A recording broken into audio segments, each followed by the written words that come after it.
Hello, welcome to the Big Freaking Friday show at College Football Mafia, part of the Mafia family. We appreciate everybody being here tonight. I hope you can hear me. My mic was a little jacked earlier. Um, it's a busy night. There's a lot of shows we're going against, and so we're going to do the best we can to keep you guys informed, be entertaining, and sort of bring what our brand of I would say our brand of performance, our brand of entertainment to you. And this is really where it's important for us to have the community together, because if you guys like the format, let us know. Send us DMs. Send it out and repopulate the video out into the world after we're done.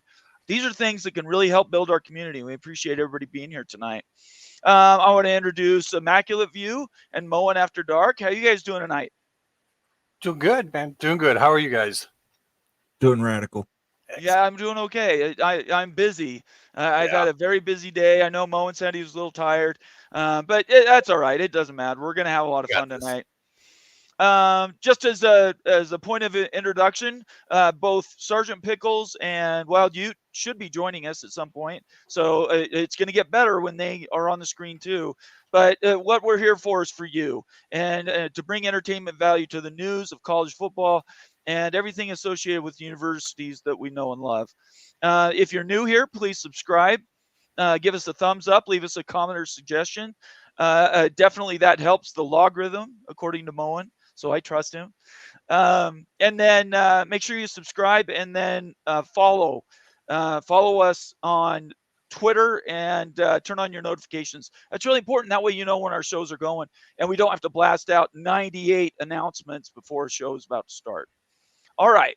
Before we get into anything, I'm going to give you guys this top of the hour. What are you guys thinking's going on tonight? How are you doing tonight, Immaculate? Well, Friday nights. It's good to be here. It's been a long week, both personally and in the realignment world. So it's good to be here with you guys tonight. We're kind of watching to see things play out. Of course, interestingly, we have our little Florida State situation once again. But I'm actually kind of looking forward to next week to see what Mr. Schultz has in store. How about you? Moen? Yeah, I'm just out here in the streets trying to make that paper. There you are. I say I'm from the streets. We get enough members tonight, I might throw the cardboard down and do a little break dancing. No! Really? Oof. Well, Gotta get some I would folks like to in see here. that. We do. Everybody needs to call their neighbors and friends, get them watching the show. Check out, Again. Man. check out the drip. Okay, so give us the drip. My eyes, they were so bright when you put that chain right up against the camera. I can barely see right now. Can you explain to everybody actually what you're doing there? What are you wearing and why? This is a b-boy outfit. Back in the Well, 1980s, there were a thing Okay. called b-boys. I remember. Back in the golden era, and this is what we used to do.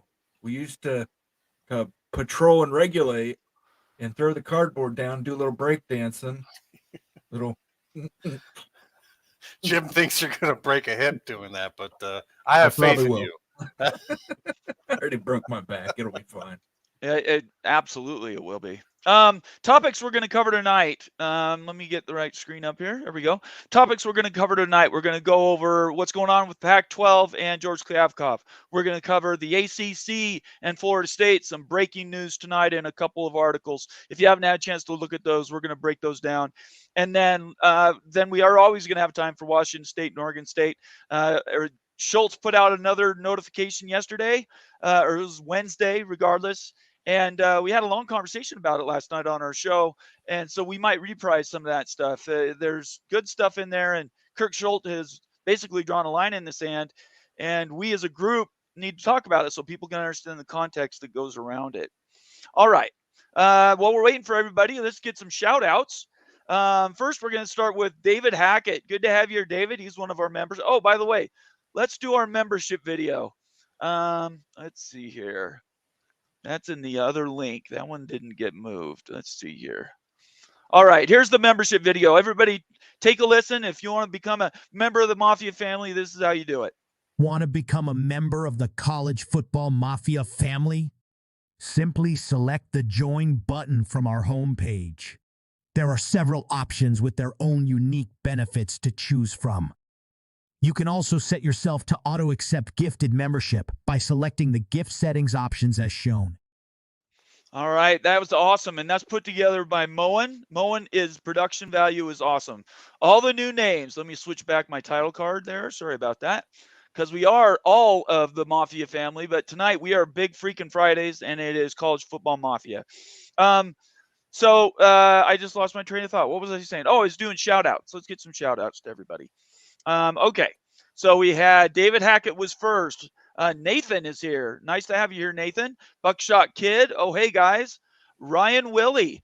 At Wild Utah would be better bottom of the Big 12 or Big 10 if they ever join the conference.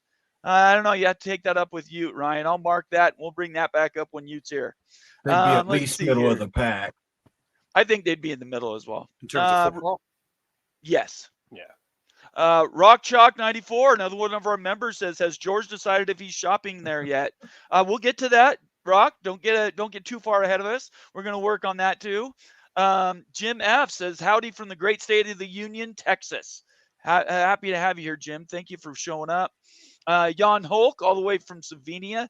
I believe it's some crazy time there, 2 a.m. or something. I really appreciate you being here, Jan.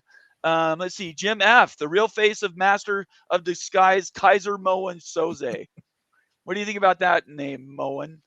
I like that one. Kaiser Soze. Moen Soze. There you go. You might want to grab that on Twitter right now before somebody steals it from you. Bill G, another one of our members, says, congrats to Kliavkoff, who has surpassed Dan Beebe as the worst conference commissioner in the modern era. Again, you guys are getting ahead of me on the story. We will be going through that shortly.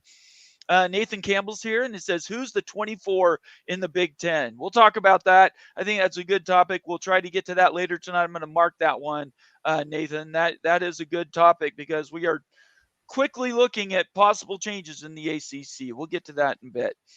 Let's see here. Howdy from traffic in Caddy, Texas on I-10 heading into Houston. Edward Wayner. Good to have you here, Edward.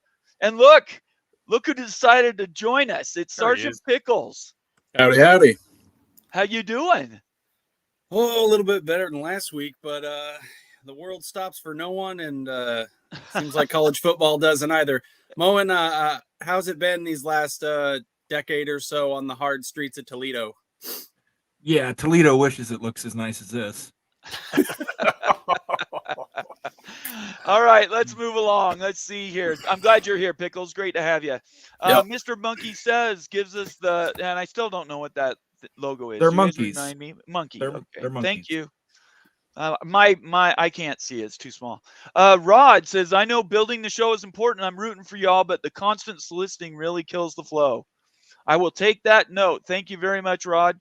We're still growing this thing, and we're trying to build that out, and we got a lot of competition tonight, but I take what your meaning is, and we will do that. Okay. Thank you very much for the reminder. It's an important part of what we're trying to do. We don't want to bug people. Never have, never will.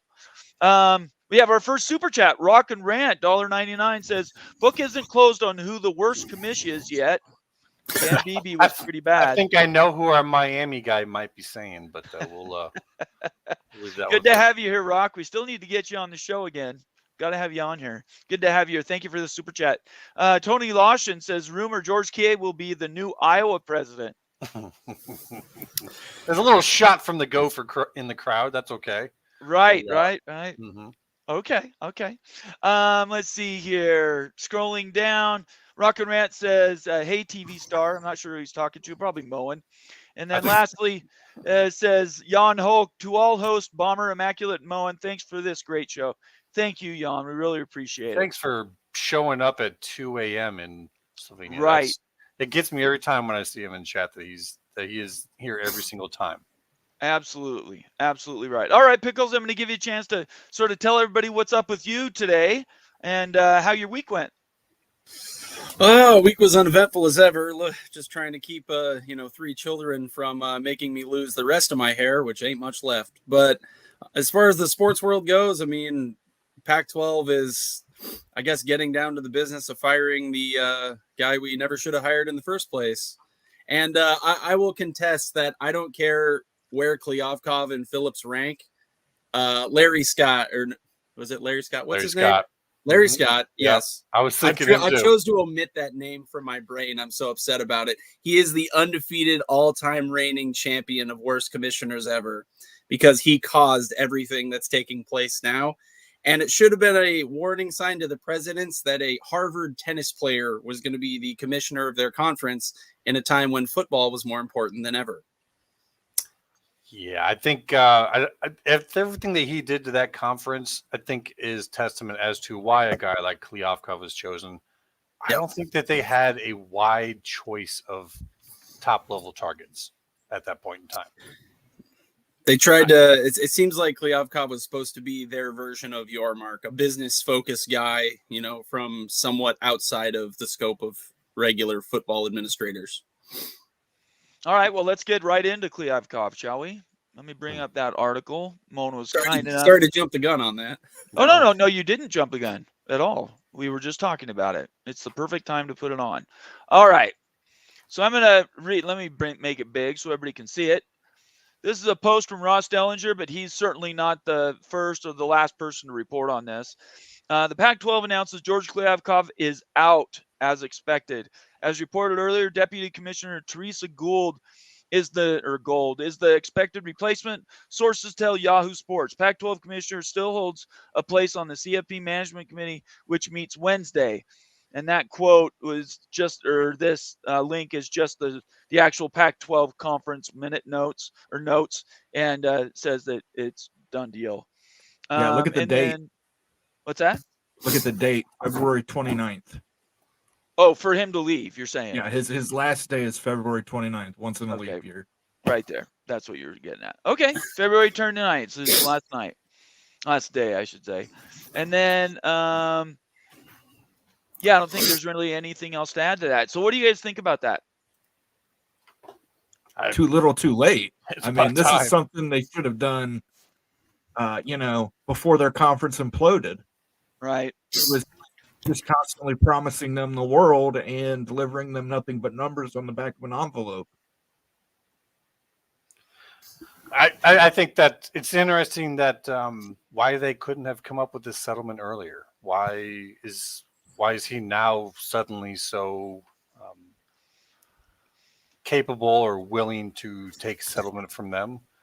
Well, I don't know. It just seems to me like if all it required was a settlement between the two parties, what was holding it up? That's what I would love to know. We'll probably never know, but it's just interesting that it took so long when this wasn't like a real ugly breakup or, it took a whole lot of effort. It was, they came to terms, they settled, and now it's over. So I think they were trying to avoid doing the firing with cause. They wanted to avoid the long legal drawn out. They wanted to have a settlement, and that's what took the longest. It definitely felt like it almost like this was on the back burner, like it was inevitable. Everyone knew it, even Kliavkoff, which he, from all we know, looking at it, he didn't put up much of a fight. He said, these are my terms and here's my severance, and on down the road we go. There's nothing left for him to be a commissioner of. And it's unfortunate that people like Anna Marie Cauces, the president of Washington, decided to finally be cutthroat and put sports at the forefront a little after it was too late to save the pack. She said, all right, Big Ten it is. We're moving now, and made that critical decision. That type of really, really hardline thinking should have been done in hiring Kliavkoff or whoever else they could have got instead. I saw calls for a guy like Oliver Luck, who's a very savvy business guy, has been in college football forever. And for a long time, he was actually the odds-on pick. He had just got done, I think it was either the USFL or one of those spring leagues he was the commissioner of. XFL. Yeah, he has connections all over the sport, and I think he really could have righted the ship. And I think a guy like Oliver Luck would have looked at him square in the eye and said, hey, you're not getting $50 million a year. Take the deal on the table that lets you fight another day, because one of these conferences in the shuffle ain't going to make it, and you better hope it isn't you. They didn't take that opportunity, and now we are where we are. Yeah, it's just a matter of competition, and they were not playing the game very well. All right, a great discussion. Thanks, guys. Appreciate you fleshing that out. A lot of people didn't understand the inside baseball stuff, and that really helps that background, Pickles. All right, let's jump to another topic. We talked about this last night. I referenced it just a few minutes ago. What's the end game for OSU and WSU? And this all revolves back on Kirk Schultz's. I can share that article. Just let me bring that up. Kirk Schultz came out and made an official declaration yesterday, and this is what my show last night was about, dealing with this. We went an hour and a half, and it was a really good show. I recommend you go back and watch that if you have the time. But basically, Kirk Schultz came out and he declared, he put out a release saying, this is my strategy. My strategy is I agree with 5-7. In fact, let me go to the title. I agree with 5-7. I just don't know how we get there quite yet. I agree with, let me bring in mute. Okay. Let me go back. All right. I agree with the 5-7, but to get my vote to switch out of 6-6, this is what we want. We want the money that every power team currently gets. We want the access. In other words, they want to be treated like, for instance, Notre Dame as almost independents that have that extra level of access to the college football playoff. And then they want the guaranteed payout on a yearly basis for the next 2 years. And he said, that's my bargaining position right now. And it's really a take it or leave it type stance. And if you didn't get a chance to see my show last night, the conversation was really revolved around what it was going to take for everybody to be in a happy place where they can settle, right? Where the power conferences go to 5-7, where the payout for OSU and WSU is okay. But the big sticking point is that access, that being treated like an independent P5, just like Notre Dame is, that frankly, nobody else in the history of even Ohio State doesn't have access like that. Only Notre Dame, and we all know why that is. So that's what we talked about last night. And the people I had on, Matt Lovelace, and I want to make sure I get Bill's name. I was just chatting with him. I want to make sure I do this right. Let's see here. Bill Farley. Sorry about that. I didn't have his name queued up. We broke that down. One's from Oregon State and one works for Washington State. And both of them said it's an all or nothing. They're zero sum. They're willing to go the 2 years and run the risk that the whole thing peters out. So I agree. What do you guys think? So, Immacula, I'll start with you. What do you think about that? Yeah, I think what I'm doing with this is trying to see the picture from multiple perspectives, and with folks, they tend to see it from their own perspective or what they're empathizing with or siding with sometimes even. And from the Oregon State, Washington State perspective, I totally agree. I know to talk about, be pleasant, be polite, be a good business partner. But I think that those days are over. I think that this is a little more cutthroat. And, I think Wild Dude's kind of gone into that a little bit more about this is rough times. They gotta kind of play hardball. And if that means taking this out to the very end, I think that's exactly what they're going to do. So that's why I'm very interested in this next week to see what Schultz is going to say, because he has now changed his tune to some degree. And I want to know if that's just kind of gamesmanship or if there's actually been some movement made. Had a little fun this week with the talk about the Big 12 conference's swimming and diving competition, being located up in Washington could mean absolutely nothing. It's an absolute amazing facility up there. Just so everybody knows, that's where the Olympic trials are held. So yes, it's not it is some nickel and dime place. It's an amazing facility, no doubt. It's just one of those things that's like, wow, you guys, that's a long ways away from, wherever. They could hold it in other places. But I think Oregon State and Washington State, they do. They have to get what they can because even at the least case, they need to get that Power 5 payout assured for just at least them, not for their entire conference, whatever that might be in the future. But yeah, I mean, this could be the cost of sports, having to shut down sports. It's pretty serious for them. So a couple things before I get you. You just got here, so you get to answer next. But really quick, I just want to say this out flat. If they do wait the 2 years, there's no net catching them in 2026. Contracts out, they are on their own. So they can wait it out, but they won't. The committee won't get the 5-7 instead of 6-6. But Oregon State and Washington State, if they do hold their cards all the way to the end, the cost is they could be left holding the bag and not get anything. And so if I may, real quick, go ahead. Go ahead. You're right, and that's the risk. As a right, gambler, everybody needs to know what the risk is. That's serious. It's no joke. You are 100% dead on right in that, and that is still something that they're going to risk because it's that serious for them.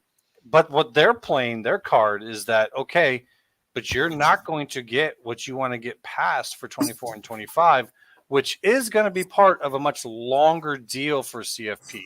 We're seeing that now. We're seeing it from ESPN. They're not bidding for 2 years; they're bidding for 6. So by doing this in these first 2 years, they're actually affecting things for more than just 2 years. And I don't know if this story about ESPN saying if they don't get their stuff in order, we may have to pull back our deal is even real or not. But I could see it possibly being real because that's the game they're playing. They're holding this whole operation up. And to me, the bigger risk is not them being left out in 26. It's Big Ten and the SEC saying, okay, the CFP's run its course. It's time for something new. We can't come to terms on the board. This is going to go on, maybe for a year, just trying to get 5+7 figured out. So I think that's the game they're playing is they're holding up more than just money to them. They're holding up much bigger business deals. And so that might still play out and be a winning hand on their part. But all right. Yeah. Let's get to Ute. I know you've been very patient listening. So what do you think, Ute? I think this is the big freaking Friday show. I think it's freaking Friday night. I think it's freaking Georgia Tech time. I think it's freaking. I saw that coming. Seriously, guys. So let's just stop the chat for a second and just enjoy Friday night and realize we're here with buddies talking about college football. So cheers to y'all. Georgia Tech, Georgia Tech, Georgia Tech. Cheers. If you don't know what that is, that's a drinking game we've had for months now. If you do partake, don't drink and drive after the show. Okay. Hey, so Bomber, people can drink whatever they want. They can drink a Coke. Sure. They can drink water. I'm not drinking anything. I might sip some water, but there we go. We're gonna have you sip some water over there, Bomber, too, for the Georgia Tech game. Oh, okay. All right. Bomber adheres to the BYU code of conduct. No, I don't care about any of that. I just don't. I choose not to drink. All right. Anyways, go ahead. Money that way. Yeah. So anyway, with what's the end game here?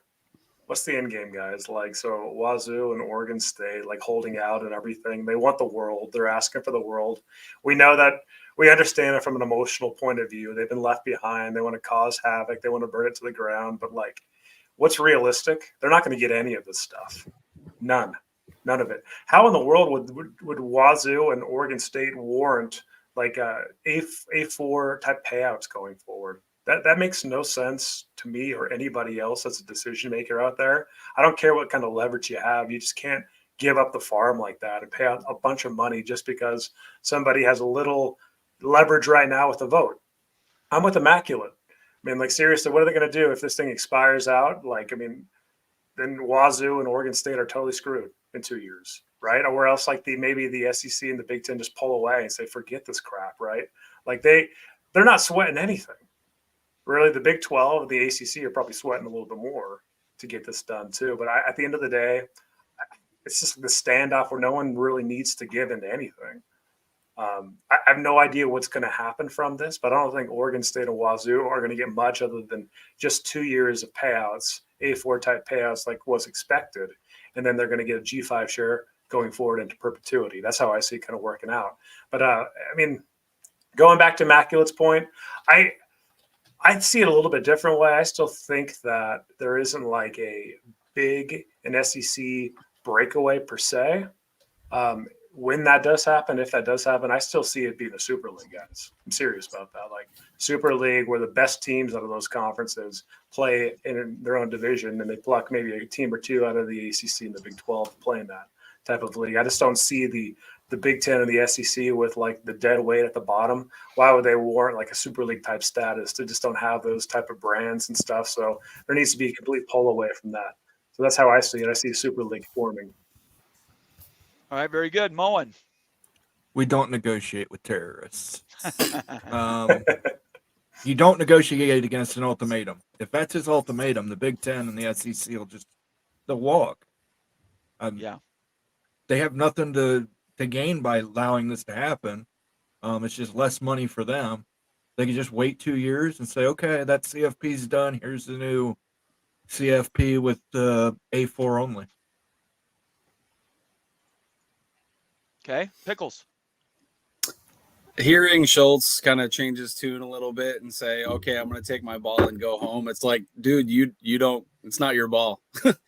You're trying to play the tough guy game. And I get it. I get his responsibility is to put Wazoo and Oregon State in the best situation going forward.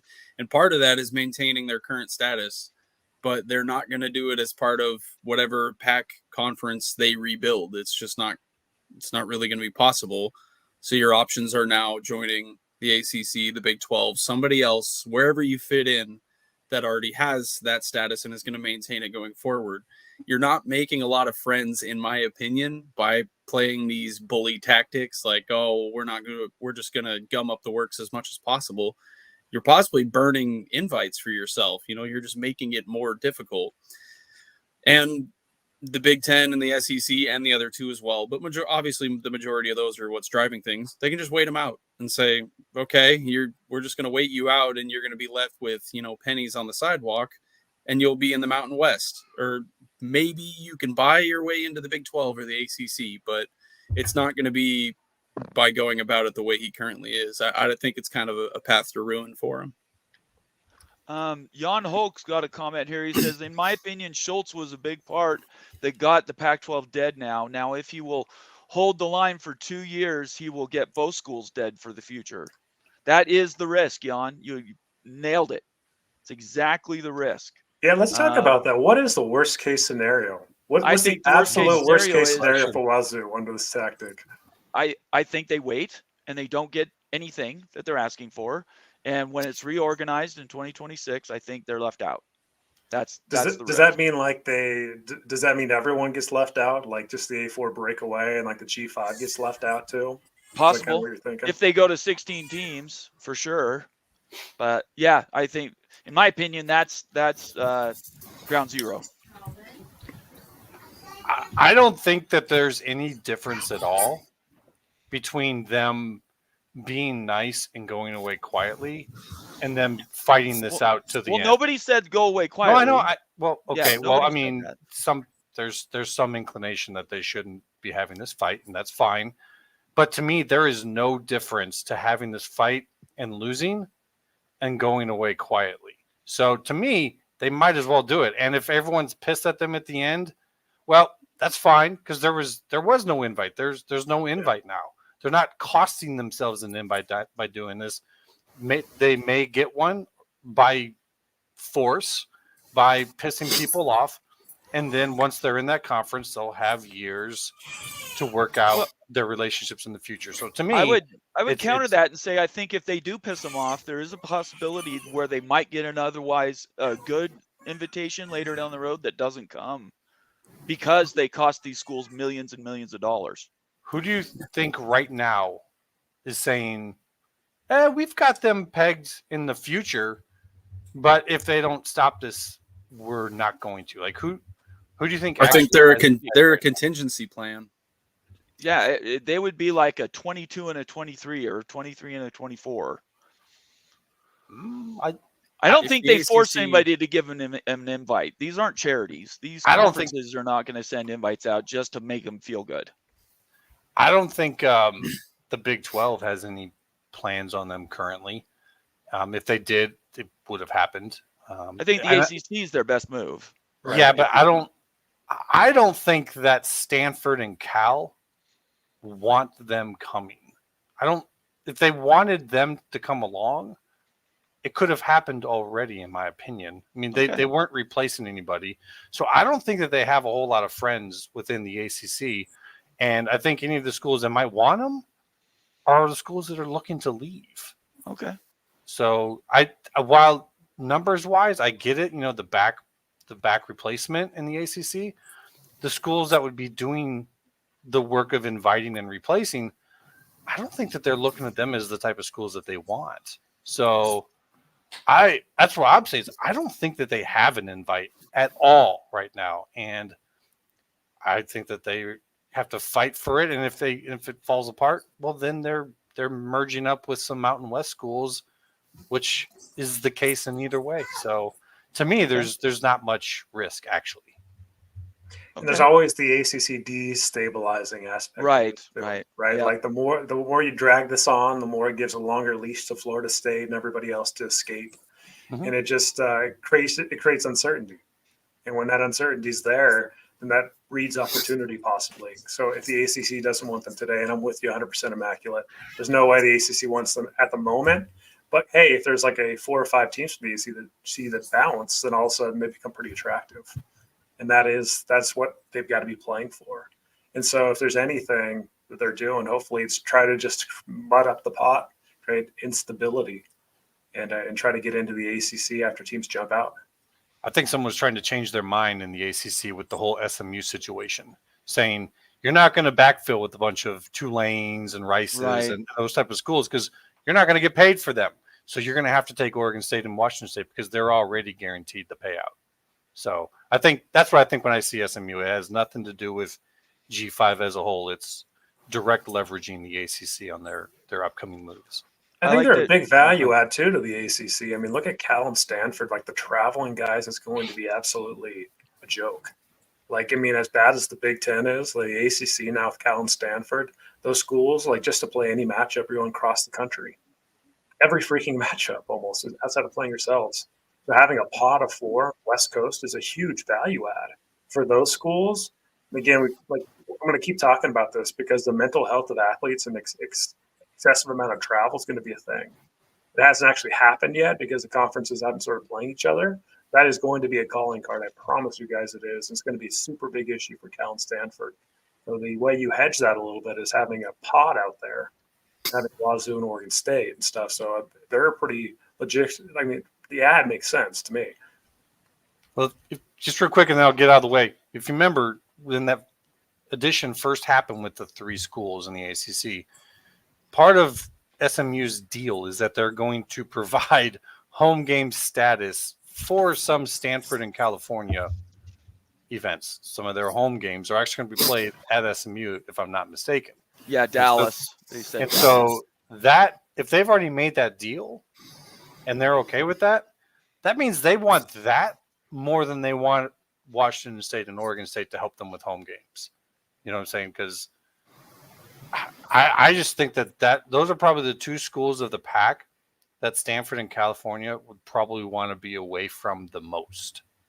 Like if there's any 2 schools that they did not like being in their conference, which is I'm sure how they saw it. Am I right on that, Pickles? You guys that was your conference.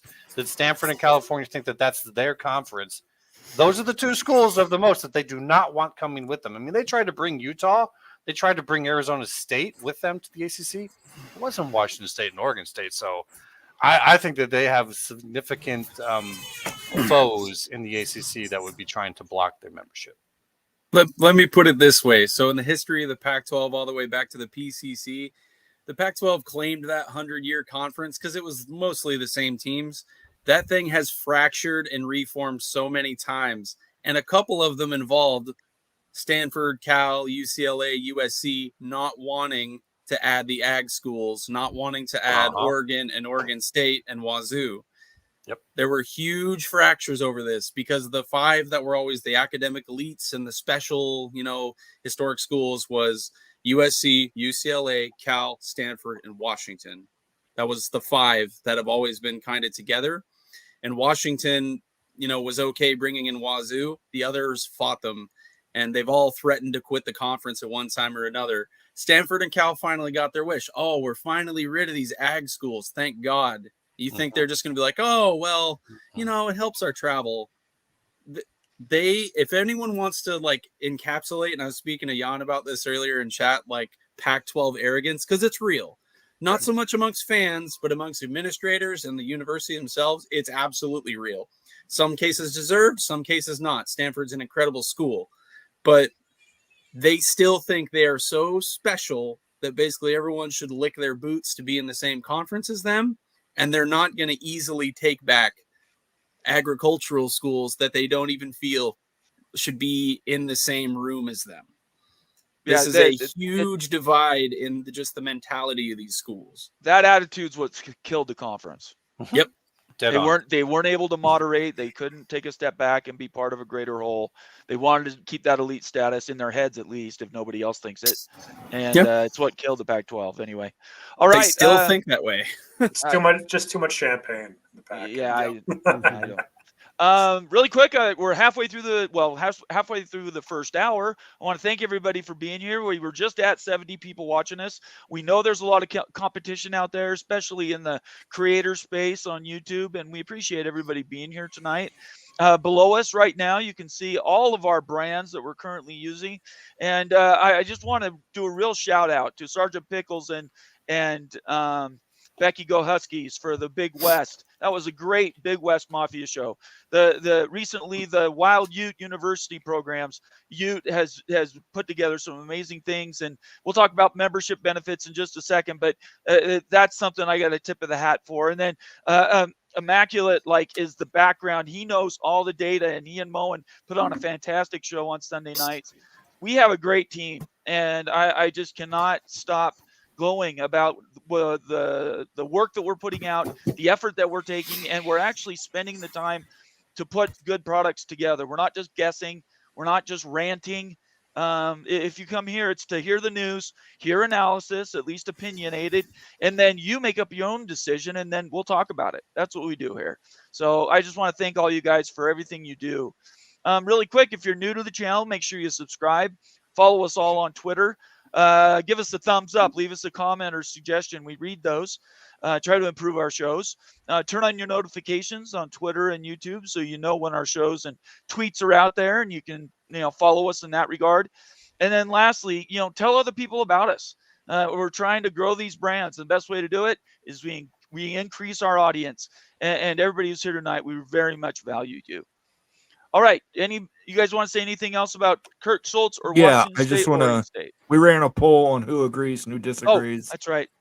64% did not agree with Kirk's strategy. 35% did agree. Okay. And I wonder how that broke down the lines.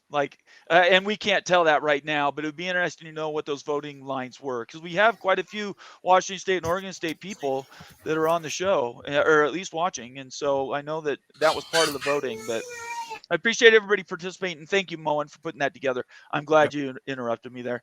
All right. You guys, so are we done with Kirk Schultz, Washington State, Oregon State?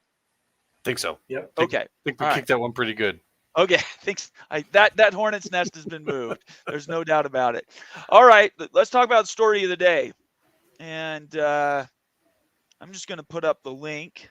I'm going to take this out. Give me 1 second. Okay.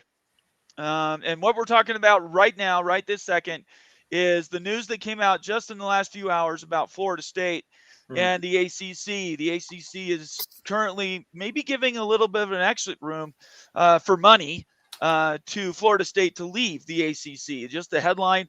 And was this, which sports, was this Yahoo Sports? I'm sorry, no. Tampa Bay Times. Yeah, I want to make sure I get the right one.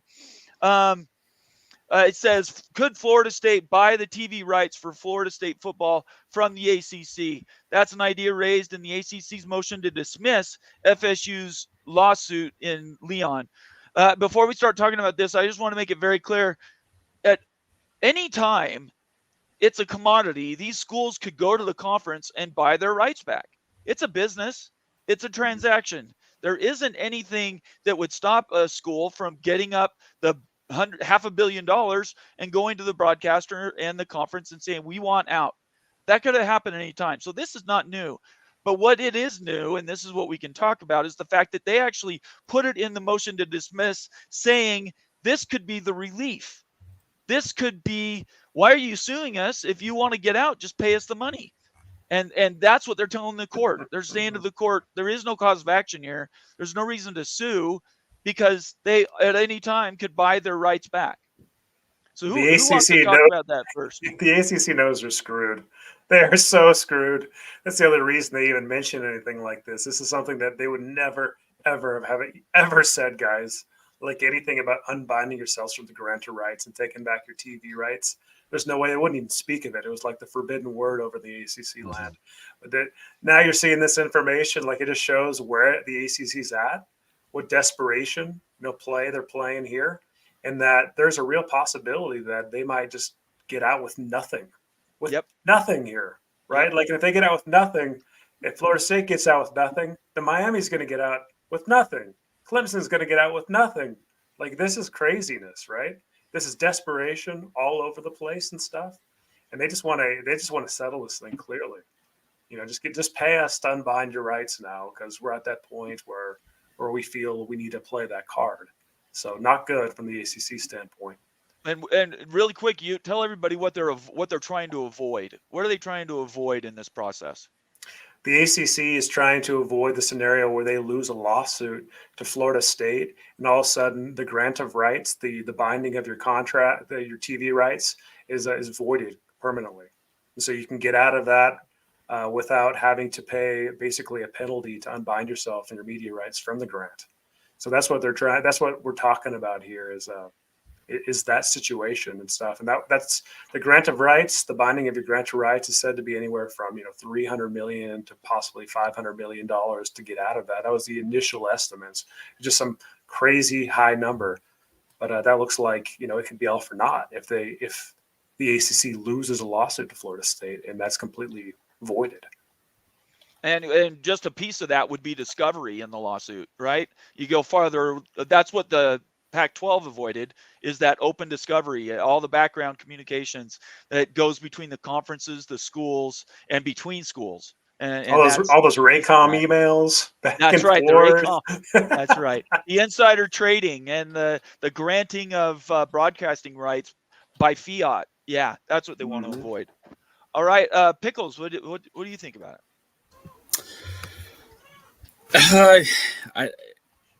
I'm really curious because normally when you see this kind of thing, apologize for the background noise. Normally you see this kind of thing, if one side is kind of bending, you'll see it as, deal on the table, partial deal struck between FSU and ACC. This to me is ACC being put into a corner and like, oh crap, we might actually lose. And I think you're right on the money. That was my initial thought we got a lot of skeletons in this closet that we don't really want to come out. Because even if it's not illegal in the literal sense, it's a horrible look for the conference. Maybe some back dealing, maybe some just poor management decisions that may have cost member universities money. And ACC for sure is trying to thread the needle between, we know FSU is a lost cause. We want to get them out and extract as much money out of them leaving as possible without leaving that door open for others to follow. They are trying to cut the line off at one, because they know that FSU is just going to be, they're basically unstoppable, and come hell or high water, they're going to find a way to buy their way out. ACC really doesn't want to start showing those cracks where other teams can maneuver through.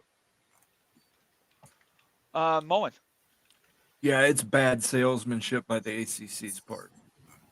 You can tell a bad salesman because they automatically discount their price within 5 minutes, and that's exactly what the ACC did here. They came out and said, we'll drop our pants, you pay us money, all's good. Florida State's saying, you can drop your pants for us all you want. We don't need to. We're going to get out of here free, and so is everybody else. And eventually the ACC is going to panic, and they're going to offer some other concession. And then they'll panic again and offer another concession. By the time this is all said and done, Florida State might be out of that conference for less than $50 million. Yeah. And really quick to follow up on that, the waiting. Moen, do you see any downside to Florida State waiting? No. Florida State, all they have to do is just keep standing there.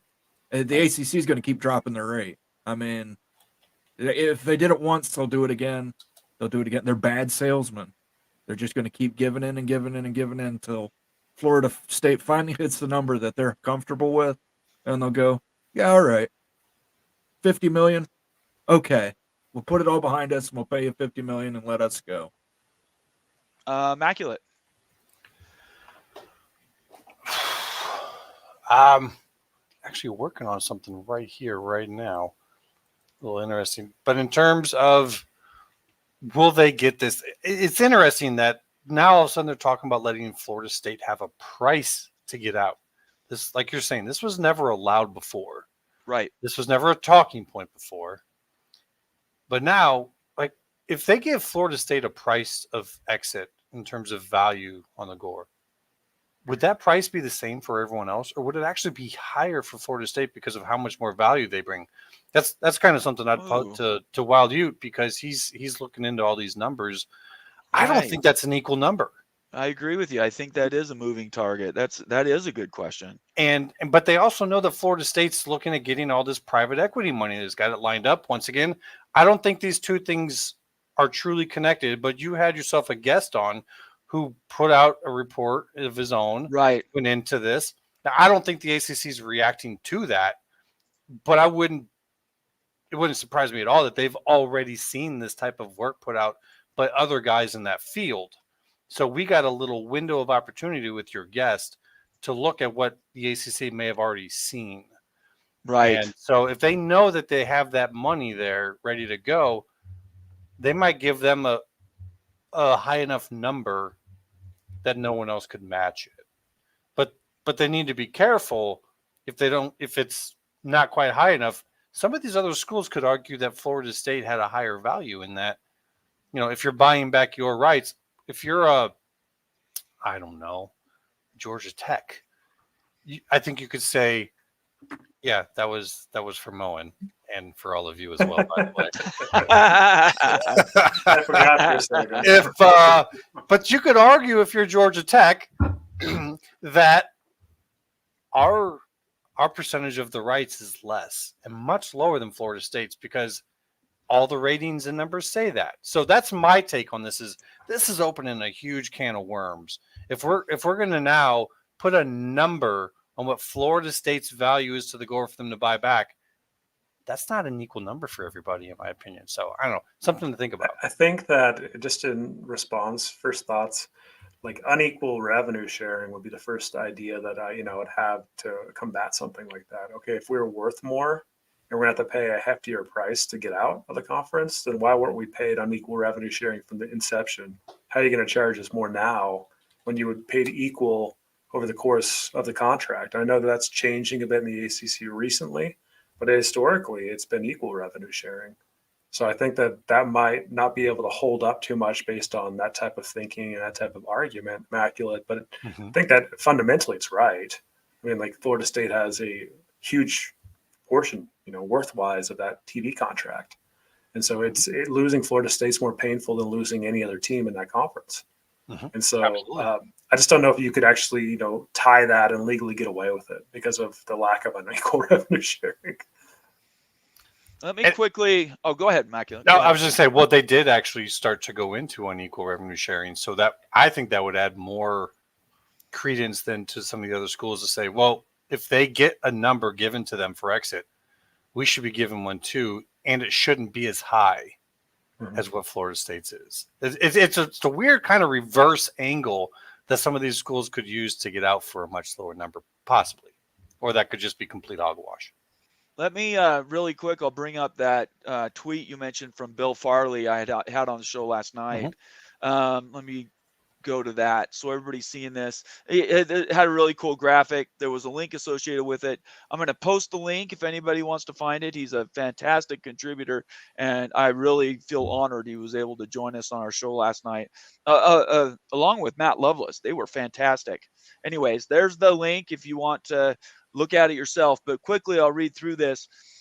ICYMI, what does that mean? In case you missed it. Okay. Florida State will soon issue nearly $500 million in bonds. Financial institutions will submit interest rate bids. The lower the interest rates, the more money FSU can borrow.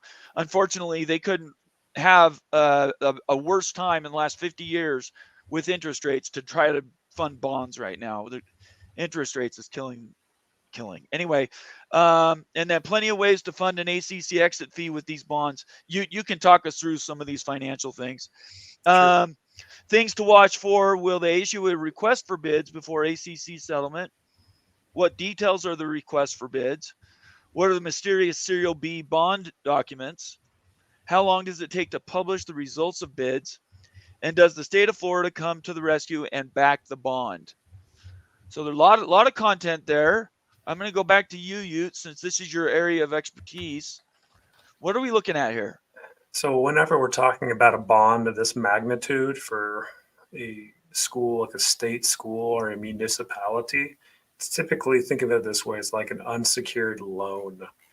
But rather than having it at a bank, typically you put it out in the bond market and people can buy up the bond and get paid interest payments if you own a piece of a bond.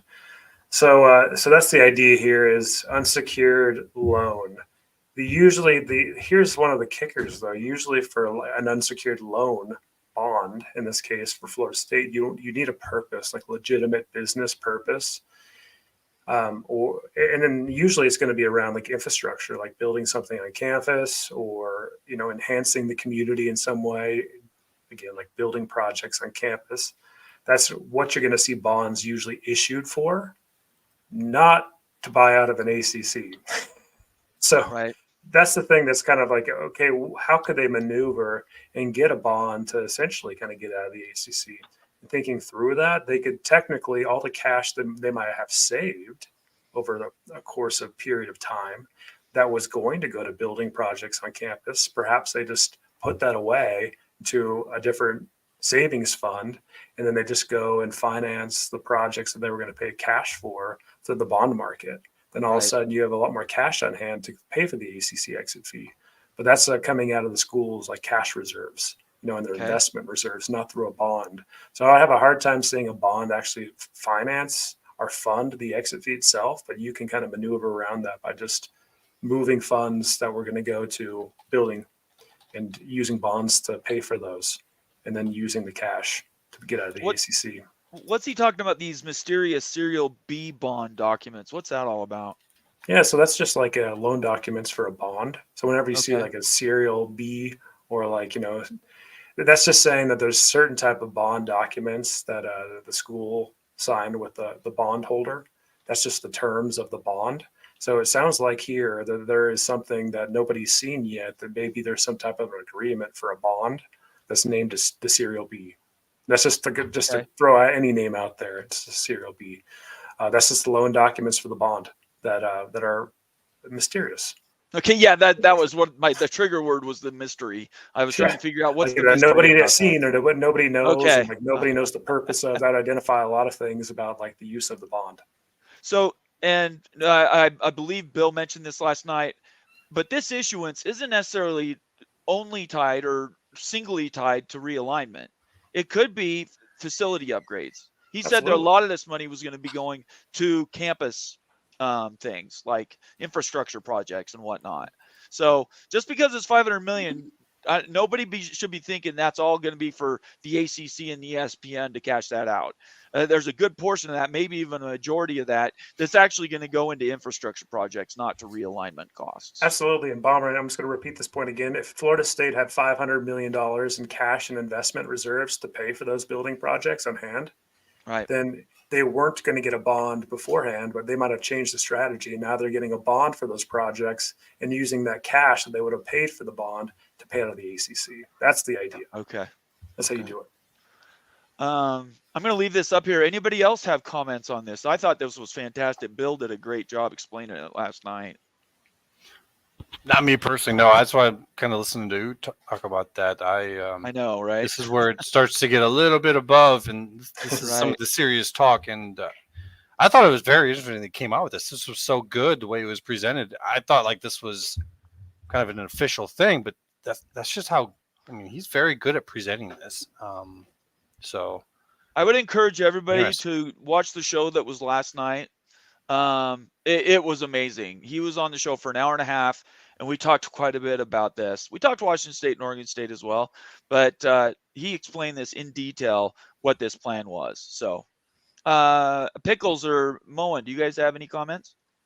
No, just I would recommend people go watch the show. I was able to listen to it when I was grocery shopping today. It was very heavy learning experience, but definitely there were a couple times I went, "What?" But Right. at the end of the day, I said, okay. Pickles, anything more? This stuff, the financial side of it's definitely over my head. I'm a high school graduate, not exactly a math whiz, but I'm curious how this is all going to wrap into, like with state of Florida and issuing bonds. I'd be curious what financing they came up with to rebuild their stadium, because I've been seeing videos of it online, and it's a massive project. They're basically redoing it. Has the state already issued them a bunch of money, and is there going to be a limitation on how much more they're willing to give because of that? Because I'm sure that's a multi-$100 million project. I would post that in a tweet and copy him and ask him a direct question. Okay. Yeah, I think that's a very insightful question, because it does make a difference. As you just explained, they're asking for possible support from the state to back the bond because it is unsecured.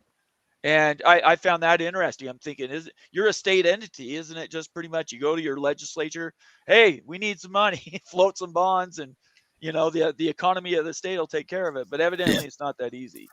I had the question to you earlier. Also, is this something that they're going to have some kind of collateral to hold over a loan like this? And it is. He explained it is unsecured.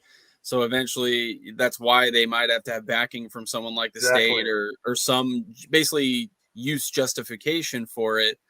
But to me, I keep thinking to myself, I understand why they want out of the ACC. Are they literally going to have to pull a presentation together saying, this is the amount of time it's going to take for us to generate more money than the cost of this loan? Like, when are they going to have to explain when the return on the investment is, that the difference between what they would have earned in the ACC versus the conference they're going into? They can make all these projections, but we're talking about, $500 million. When are they actually going to make that money back? That's been my kind of thing with these. Oh, we can buy our way out. Well, you might end up underwater on the finances for a decade because of it, even though you're not a better conference. Arizona, Washington State, all these schools run huge debt sheets. Yeah. And get away with it. So I just don't see a downside for a state university. A private school, that would be different. Yeah, for sure. You're putting yourself underwater, though. That's for sure. But it hasn't stopped Stanford and Cal, hasn't stopped Washington State, hasn't stopped Arizona State. Clarity on that. Stanford is never underwater. They have a $28 billion endowment. I promise you. I'm just saying. Yeah, the sports aren't profitable, but their boosters are very rich. They get a lot of government contracts. All right. Can I respond to Pickles? Oh, please. Yeah, go ahead. Great point. And just thinking through this. Okay. So if Florida State's going to have to pay out a huge sum of money, right? How are they going to recoup that? That's kind of the question. How are they going to recoup that? How long it's going to take? It might take a long, long time beyond that first media contract with the Big Ten, if they got into the Big Ten, to actually pay out if they have a huge sum of money to pay out of the ACC. There are things that we need to think about and consider, though, outside of just media rights revenues, and that's increased ticket sales, increased licensing, and everything else that comes to the school based on who you're playing and what conference you're in. So I would imagine that the total benefit outside of just media distributions is going to make sense, even in the moderate term. Okay. All right, let's get to some comments. I want to encourage everybody, if you have a comment you definitely want to be a part of the show, you can make it a super chat. We answer all super chats, and I haven't missed one yet. If you just want to leave a regular comment, I'll try to get to it. I obviously defer to people that are already members of the Big 12 Mafia, College Football Mafia family. I'm going to run that video so you know how to do that. And then we'll talk to some comments. This is really good conversation, and I want everybody to be involved in that. So let me get to our video, which is fantastic. There it is. All right. This is how you can join the Big 12 Mafia, the College Football Mafia family. Want to become a member of the College Football Mafia family? Simply select the Join button from our homepage. There are several options with their own unique benefits to choose from. You can also set yourself to auto-accept gifted membership by selecting the gift settings options as shown. Thanks again for putting that together, Moen. Really quickly, Moen, you want to run through how the gifting works? You're on mute, Moen. Yeah, we can't hear you if you. Sorry about that. That's okay. If you want to gift memberships to the channel, just go down to the bottom of the chat window, hit the cash screen, just like you're doing a super chat. You'll see an option for membership gifting. If you follow the instructions in that video, you can go ahead and auto set yourself to accept those gifted memberships. That's the best way to do it. That's the best way I've come up with to do it, other than just clicking on it in chat trying to grab it. Just go ahead and set yourself to auto accept gifted memberships, and when we have someone generous come in here and gift memberships to the community, you might be able to grab one. All right, thanks, Mo. I appreciate that. All right, let's get to some comments here. This one from Don Scruggs. Thank you, Don. Says, does anyone have an idea of when this disaster will be over? Are we still looking at years of this infighting? 2026. Moen says 2026. What do you think, Immaculate? I think we're going to actually have a lot of clarity by the end of this year. Not completely, but I think the way the beginning of the year is going to be very different from the end of the year. I don't know if we can really I can give any more of a exact on that. That gets a little too far in trying to prophesize, but I think that this year is going to be pretty heavy and things having to be worked out. And that's because of House versus NCAA in January of 2025. They got a lot to work out in a short amount of time. All right. I want to throw this one at Pickles here because I want to hear his take on this. Okay, so Pickles, can you speak to how much pressure the Pac-12 schools faced over the course of the year when they were trying to work everything out, and the Big 12 was breathing down the throat, and the Big 10? Just let everybody know the pressure cooker that happens. Yeah, having to defend the conference was a pastime of mine for a while, and I made the grave mistake of using logic in an illogical situation. Because apparently I was able to put a cohesive thought together about what they should do and how much they would get better than the presidents did. Because I thought what the Big 12 got would have been a pretty sweet deal in the Pac-12. But it made it so that it's never, to anyone who kind of is laughing, ha-haing, and, at all these teams, like, this is a huge impact on the future of their program, their ability, especially in an NIL world, like their ability to even field a competitive team. And I get the traditional powers have always been kind of floating around at the top, but it doesn't take much from you to go rocketing all the way back down. And just because you're in some major conference, like, I don't think there are very few lockdown safe spots left anymore. Because let's say we even get to the super Big Ten and the super SEC, it might take a decade, maybe, but someone's going to make the business pitch to just make one giant league out of it. Like, this is never going to end. And I agree that between now and 26 you're going to see a lot of changes because all this litigation is going to get sorted out about what they're even allowed to do as universities and how they proceed forward with their players and or employees, right? That'll shape a lot of what's going forward, but the consolidation never ends. Unfortunately, as much as we kind of hate it, as at least myself as a traditionalist fan that likes having all the conferences and you're all connected and somehow you're going to end up with an NFL light. I just don't see, it might take a long time. It might take a decade, but that's just how it shapes out in my mind. Mm-hmm. Yeah, so the pressure, like speaking of the Pac-12 pressure, like being on the other side of it before the Utes jumped over to the Big 12, before all that Pac-12 fracturing, the pressure to get the TV contract and with all the realignment rumor swirling for about a year was immense. It was crazy. Like there was not just on social media, but like, college football shows like this, like this, it was the talk of the day. And like, you feel more pressure every hour, more pressure, more conversation, and just eventually it explodes. And like, you just can't handle the pressure. And some evidence for that was last year when like Mark Harlan was replying to people on Twitter, right? The ADs for Colorado and Utah were responding to people on Twitter about realignment based things because the pressure cooker built up so much. That is happening right now with the ACC and Florida State, especially. So I just can't see this thing go for another year with this lawsuit battle, with constant commotion and all this stuff. It just creates so much instability and fracturing that the pressure cooker is just going to mount where the top's going to blow off and this thing is just going to rupture here. And I would say that's probably within a year.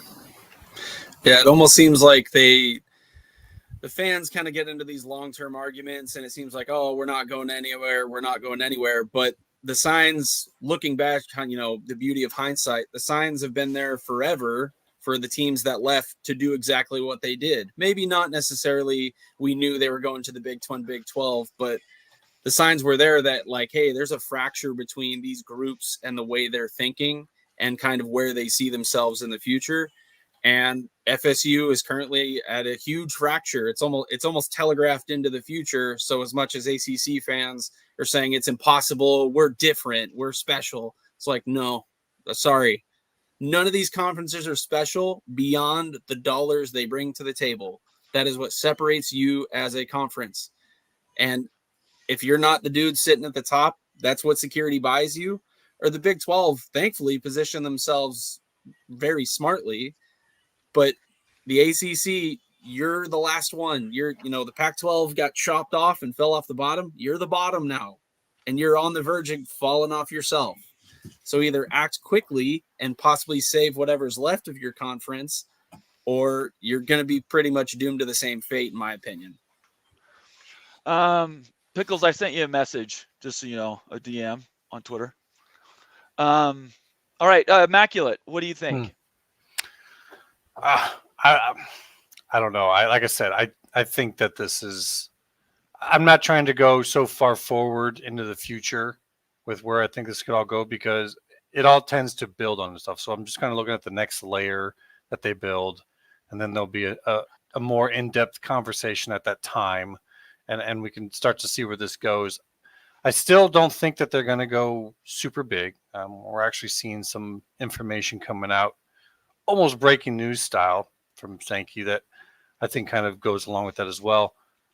So I think that until they get this stuff figured out right now with the governance, with what they can do, I think it's near impossible to project outwards in the future how far it goes in which direction. In terms of the talk about the logic not happening. Welcome to realignment, friend. That's been the case all along. There's so many parties at play here with so many divergent interests that we can figure out what's most logical, but really what we're doing when we do that is figuring out what's most likely to not happen. You almost got to find the logic and then dial downwards a little bit and add some stupid to it. And then you probably figure out where it's going to be. Moen. Yeah, I just want to disagree with Sergeant Pickles. He said none of these conferences are special. I think some of the commissioners of these conferences are very, very special people. I think some of the presidents of these universities are very, very special people as well. That's it. There we go. I think they're special people. That's what my I said. answer is 2026. There we go. All right. Yeah, what's special about them, Moen? 2026, Moen. You already said that, right? Yeah. Very, very special people. All right. Thank you, Don, for the message, for the comment. I got a lot of good discussion. Just really quick, I'm going to throw in this comment from Mr. Monkey says.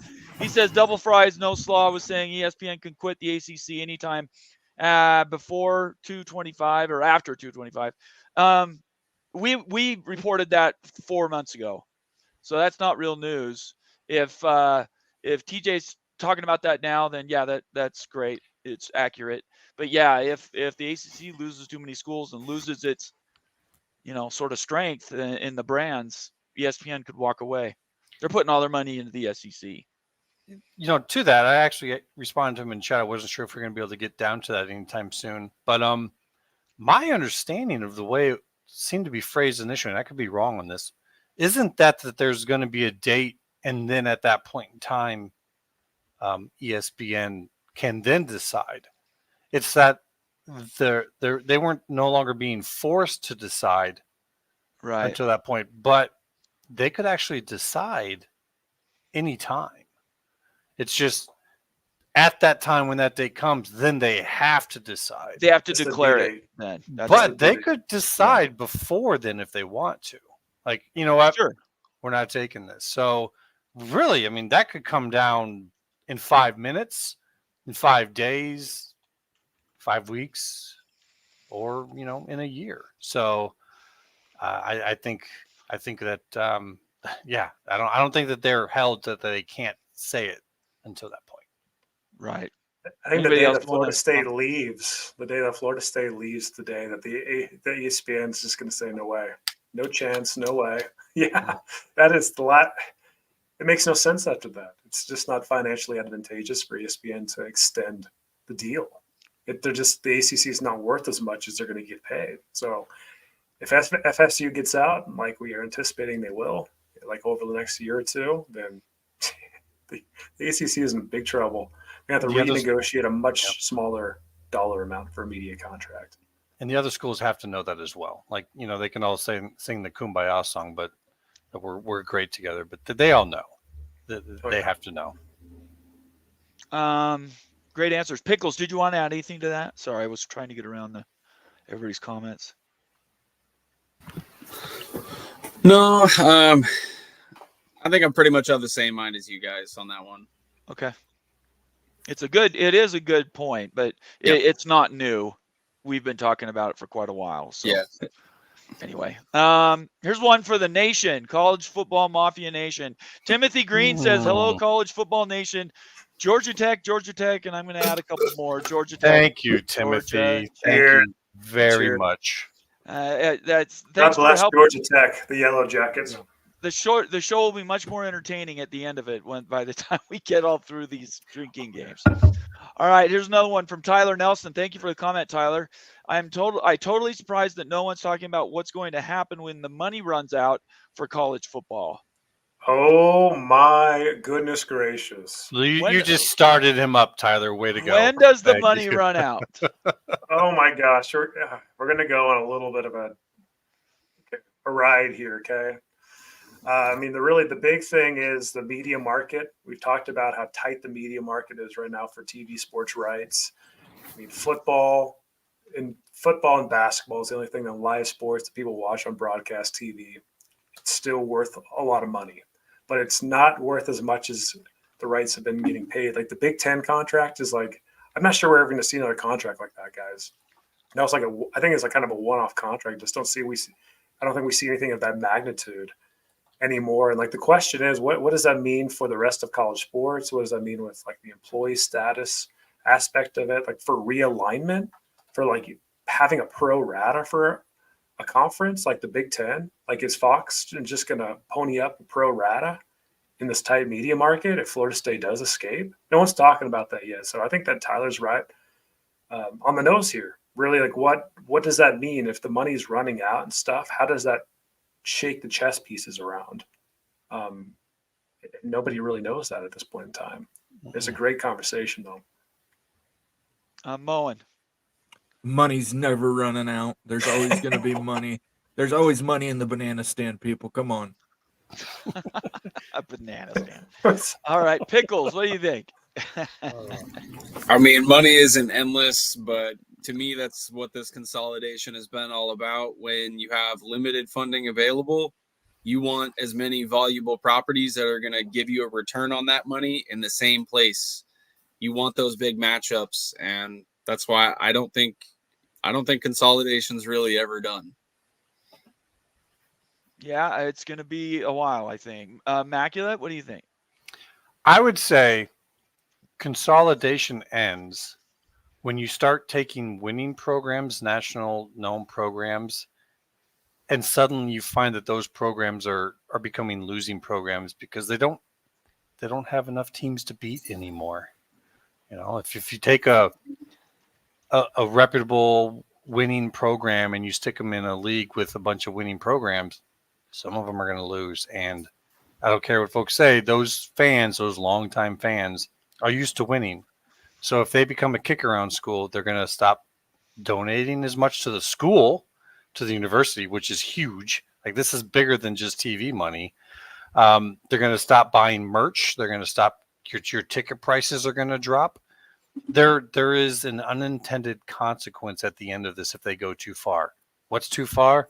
I don't know. I don't know just yet, but that's my cautionary tale to, the talk about this continuing to consolidate and consolidate and consolidate. As at some point in time, the pain becomes better than the gain. And that would be my tale. As far as live content goes, college football and the NFL rule the roost. I don't think money's ever going to disappear. It might reformat. It might come in from different vendors than we're used to, but the money's not going to go anywhere. I think at some point consolidation becomes organization. It's no longer a shuffle. It's now, how do you make something that's finite run well? And I think that's where maybe the money becomes something different, I guess is what I would say. We got a super chat from Becky Go Huskies. Thanks, Good to Becky. have you, Becky. Thanks, $1.99. Becky. It says, who leaves first, Georgia Tech or Georgia Tech? Georgia Tech, Georgia Tech. I think Georgia Tech does. Right. It's all right, Becky. You're going to be on in the future. Don't you think we're going to forget? Post. Right. All right. Let's see. Let's get to some more comments here. We got Jan Hulk said, one of our members, by the way, I think schools are trying to get as much money as they can because they know, hint, that ESPN will not extend the contract. We just spoke about that. The ACC, how many schools does it have to lose before it is no longer a power conference? One. Yeah, I'm with you, Immaculate. I think that's a good poll, Moen. Maybe we could ask, how many schools is it going to take? So if we say one, that's going to be Florida State. That means after Florida State's gone, even with Notre Dame still contractually attached to the ACC, the conference is no longer going to be premium, and there's going to be lifeboats. People are going to be leaving, and it'll be a flood. Is that what you're saying? If we could amend that real quick, I mean one, meaning after that others go. I don't think if only Florida State leaves, then they're still okay, but there would be more after that. Okay. There'll be many more after that. Yeah. Many more. Okay. The question is how many, though, right? Yeah, I would say more than 4. You Yeah. might survive 4, but because I could see a scenario if for whatever reason you lose, let's say Florida State and Clemson or Miami, take your pick, and then North Carolina, Virginia, the remaining schools, you could backfill that and still be relatively competitive. They're not going to get the same money as the Big 12, though. No, but yeah. But I don't think you're falling off a cliff to the point where you're now G5. Right. I think you're still a step above G5. Are you the 5th out or 4th out of 4? Yeah, but there's still that perception factor, and that I think, and they would draw TV numbers far and above anything a G5 could, even with those remaining schools. So I think but I agree with you kind of on the avalanche effect. When you get to 4, it doesn't take a lot to tip it beyond that. Just look at the pack. Look at how that happened. I mean, when USC and UCLA were going, everyone was like, had the shit factor, but there was still work to try to make it work. And even then Colorado. And then Colorado jumped. That changed it. And that's just Colorado, but it was just that little bit more. I mean, we're talking about Colorado. We're not talking about some huge super program, super value. It was just enough that tipped it over the edge and caused the avalanche to start. And everyone says that the PAC and the ACC the situations are so different based on like the long-term contract of ESPN. Right? I mean, everyone kept repeating that. Guess what? With the contract extension coming up here, that it's basically the same exact situation, guys. If they don't renew the contract, you're in the exact same situation. It is the exact same situation. That's the whole point of this. Like, it's coming up. This is the Pac-12 all over again. There are going to be a bunch of, especially if Florida State gets after the Chiefs. The ACC is in a world of hurt. When we learned about that 25, the extension situation, that changed everything. A lot of that argument that was, the ACC is good. We got till 2036. Then that bombshell came out. I think people are still reeling from that and still struggling to really grasp the difference in the situation once we learned that.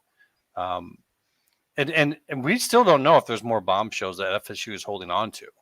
Like, How do we know I there think aren't? there's a good guess there's going to be, because they wanted to do that closure motion so that nobody saw documents. They're still hiding Sure. documents. Good point. So I think there definitely are more Yeah. things.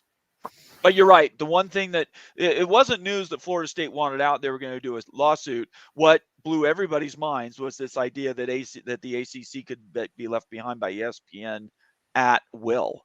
And how we didn't know about this. Like, how did Bob nobody didn't even know about it. Nobody, like, that was one hell of a secret. Like, I'll Right. give the ACC credit.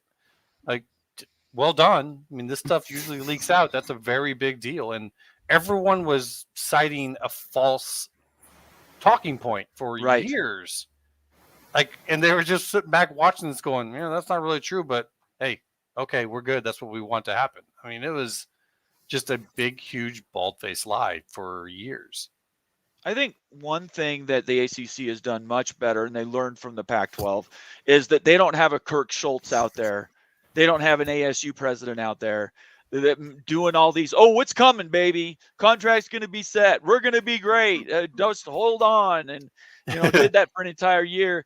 They don't have anybody out there doing that at all. You don't hear from Clemson. You don't hear from UNC. You don't even hear from the small schools who could potentially have the most to lose. I think that is remarkable, because the Pac-12 could not hold their water. Do you know who the president is from the ACC that's sitting on the CFP board? Wasn't it Phillips? Oh, I mean the president from the schools. No, I don't know who it is. It's Clemson's. Okay, well. So they have the opposite situation. They don't have someone who's fighting for the conference sitting there. Right, They it's the reverse. Yeah. Who wants out. So it is. Gotcha. It's actually a worse situation for them to have that there. Let's get to some more comments here. Daniel Kopcha.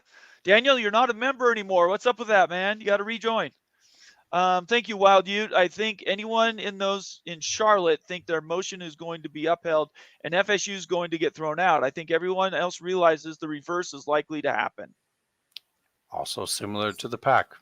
Not to take shots at our Pac friends, but they directly felt it and saw how sometimes the narrative that gets thrown out there and is, trumpeted, it's not always how it goes down.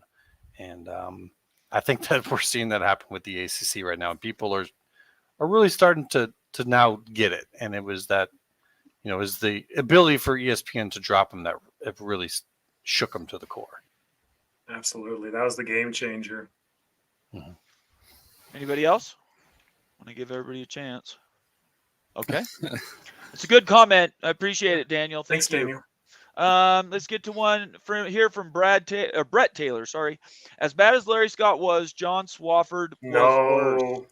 No, I don't think Brett. so, Brett. No. Not a shot. Larry Scott was horrible. You killed 100-year-old conference. Killed it dead. What's the poll? Give us the poll right now, Moan. What did everybody say? The winner was 6 schools. I believe 6 schools will need to leave the ACC for it to be demoted from power conference status. What's interesting about that 6? 7. Remember the Magic 7? So, yeah. Anyway, I personally think it's 4, but that's just my guess, I guess. Thanks for the comment, Brett. Appreciate it. Wait, let me get Chad in here first. The Chad says, go Noles, go big. I think most Noles are at this point wanting big. And you have University of Washington fans cheering for you. So that means something. Let's see. Another comment from Daniel Kopcha. Totally agree that the Big 12 should stay with the SEC big. If I could see if there is a breakaway, I'd say those 3 go to 21st and then breakaway if a breakaway happens. Before I go to you guys to answer this one, I just wanted to let everybody know there was a notice that went out yesterday. Some quotes from Brett Yormark, commissioner of the Big 12, that said, even though they're not in the room, they're as informed as anybody about what's going on and what they're conversing about. And it's not like he wasn't concerned at all, but he was ready to do business as usual based on what he knew that was going on from those meetings. So take it for what it is. Brett Yormark, commissioner of the Big 12. All right. Who wants to answer this one first? I'm just going to say, Brett Yormark's such a shark. I bet Brett Yormark was so pissed off, guys. Like Oh, he's I'm sure. freaking Yeah. shark. Like Yeah. he's gonna play it off like, hey, it's just business and everything else. But he is so cutthroat that he's gonna be like plotting and scheming. The guy is brilliant, like he definitely is not gonna he's gonna fight back on this. That's the point here. Like, and he's gonna say what he needs to say in public, but secretly he's plotting something. The evil genius. Anybody else? Well, It's better be. Inception. It's a breakaway if a breakaway happens within a breakaway. I think that I don't think that they actually want to break away from the 12 at all. I don't think that they even really want to break away from as many as people think. I think the next step, I've said it many times, is the FBS breaking away from the FCS. And then within that, you'll see a P2 within that. You'll see what do we want to call the Big 12, and maybe the ACC is that next tier, which is still pretty tremendous, and they can fight and claw and get more money than they've ever had before in the past, which is still pretty damn good. And then you'll have maybe, the others behind that. And that'll be the new balance. But I don't think that there's like a full on break. So yeah, I think that there will be working together. And we do have something come out. Sankey has done a new interview. And I think that what he's saying in there so far solidifies this, that they're not looking to break, and that it's just there's going to be a new balance. Moen Pickles? Nope. Great minds think alike, and I know that we've hashed over this quite a lot of times.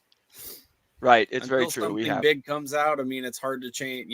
Take a drastic change in what you think's going to happen. There's a lot of unknown variables, but the trajectory has just kind of always been going in one direction for quite a while. So let's do the math. He's proposing 60 schools. So we're at 69 schools in the A4 right now. That's right. So that leaves Washington State and Oregon State are not in that number. And the other schools that wouldn't necessarily move to the Big 12 in the ACC. That seems pretty round to me. I think it's I'll say it. It's a bit of an oversimplification. It's not probably going to come down to an exact number like that. And even with Moen, I think that some of us think that they'll probably eventually go over 20. So I wouldn't stop it at 60 myself personally. And I think the ACC is still going to be part of that when they are at 20. So I'd go with the higher number personally. What would your number be?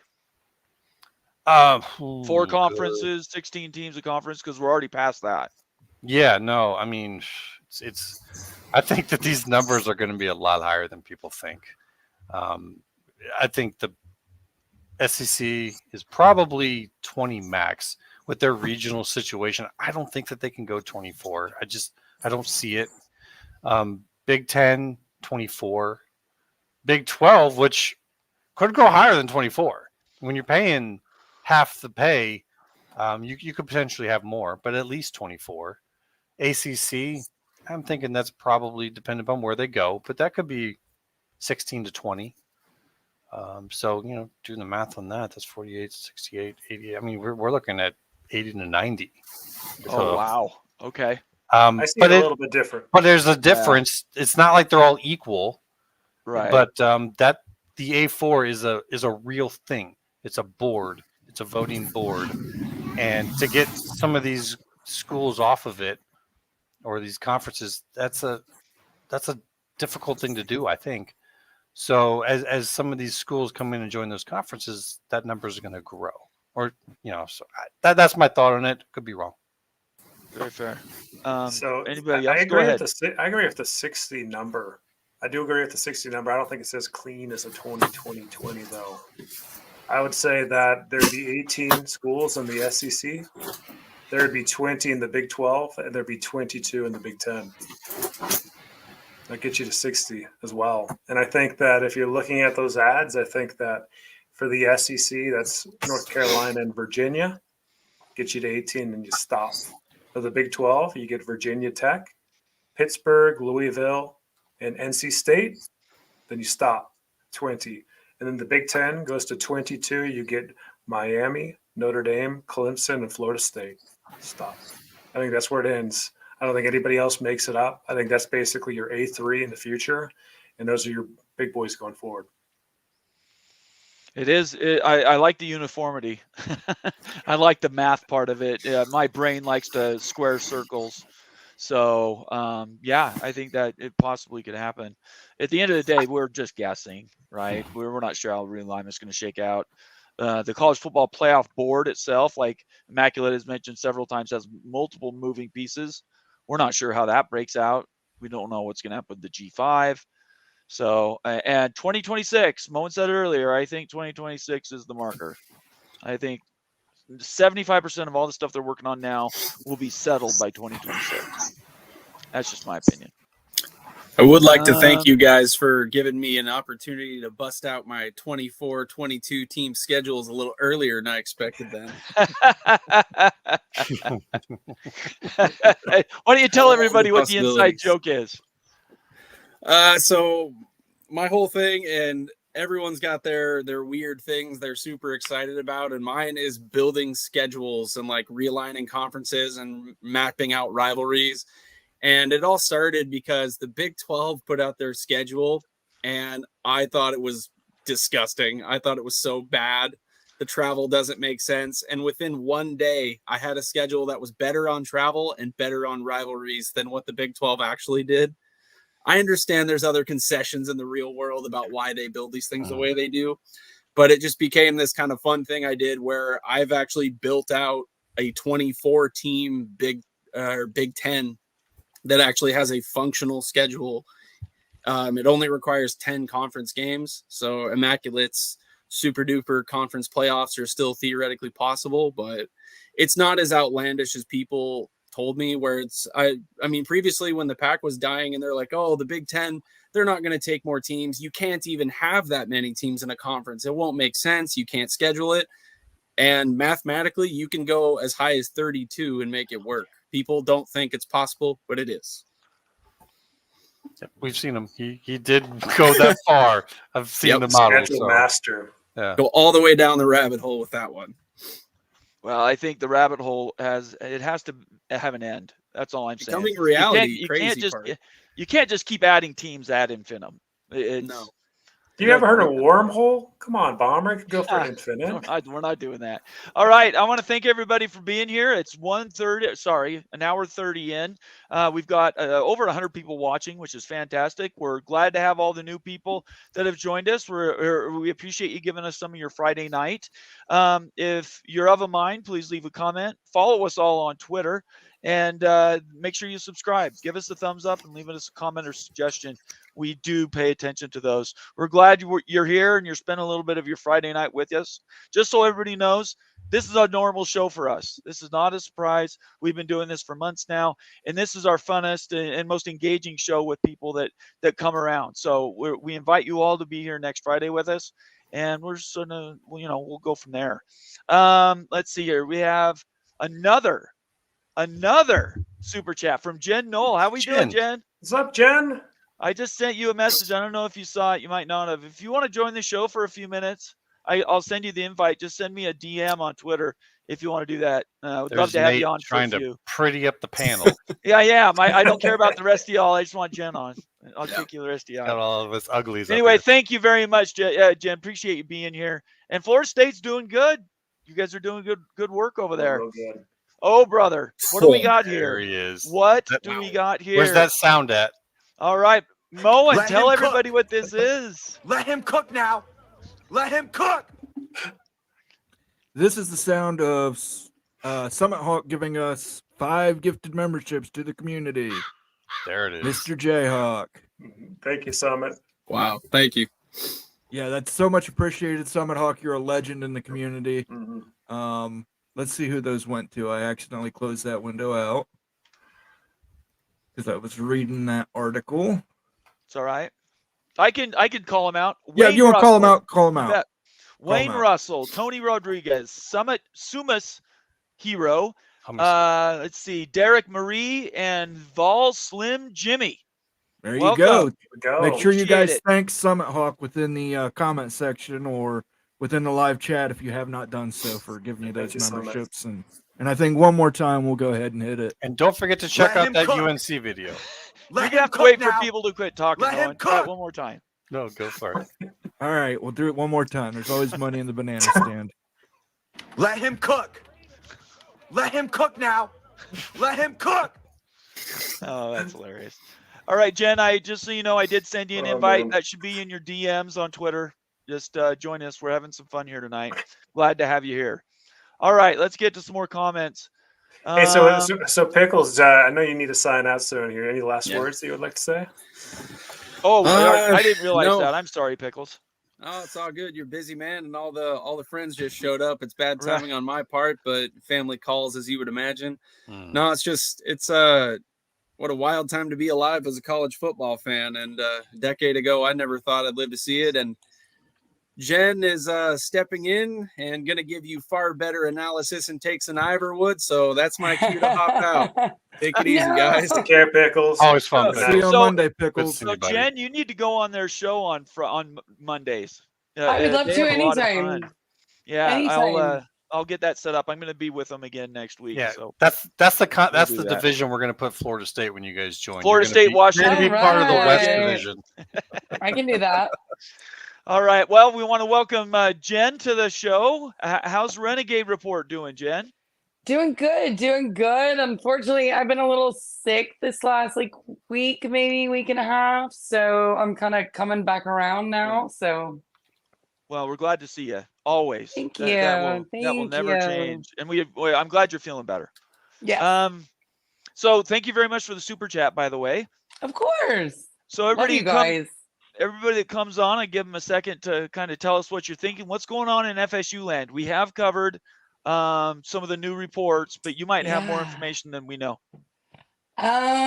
I think the ACC showed, well, one, I thought they showed their hand a couple weeks ago, and now I think they're gonna have to save face. Okay. That's where I'm going with it right now. I do not see Florida State playing in the ACC in 2025. Seriously. I think this is gonna be the last year. Whoa. Yep. Yeah. Remember, That's part a of surprise to you, Ute? I Yeah, for assumed that. 2025. Yeah, I was thinking 2026 or Oh, beyond. yeah. Mm-mm. No, I thought Like we're 25. talking next year, you know? Like, No, so- I think this coming up football season is the last year you will see Florida State in the ACC. I think that was the plan the whole time. I think the whole adding the date into their lawsuit had something to do a There little it bit is. with that. I know they don't think they're not going to play in 2024, but I think that was the whole reason for them to put that into that lawsuit there. They have no interest in being in the ACC, helping the ACC, doing anything for the ACC right now. I think that a lot of them really depended on some other leaders in the school, as opposed, let's talk Stan Wilcox, AD. Let's talk the former president. The board of trustees are now doing what they're doing, and they're doing it for the betterment of the school, and they're not going to sit here anymore and believe anything anybody else is telling them. And I also think that the fact that they came out with the fact that the board of trustees did not sign on to things when they are supposed to for a Florida State reason, that is how the state of Florida is run. They are a public university. That is how it's supposed to be done. They did not. So, I mean, I guess we're just going to see. We're going to see how this is going to go. And it's really fun. It's really interesting. And I love it. And I can't wait to watch the ACC fail. Really? You're ready for the destruction. You want to see Mm. the mess. Blow it up. You're that upset about it. That is crazy. It's not upset. I just think they suck. Okay. All right. Fair Yeah. enough. Yeah. Just I remember- disregard my characterization. I didn't mean that. To her point, real quick, remember in FSU's original filing, it says that if the court finds in their favor, they would also like the court to say that as part of their filing is FSU's backdating their statement of leaving the ACC to 2024, which means they could then leave in 25, like she is saying. Yeah. Mm-hmm. Okay. It's all there in writing for them to actually be out in 25.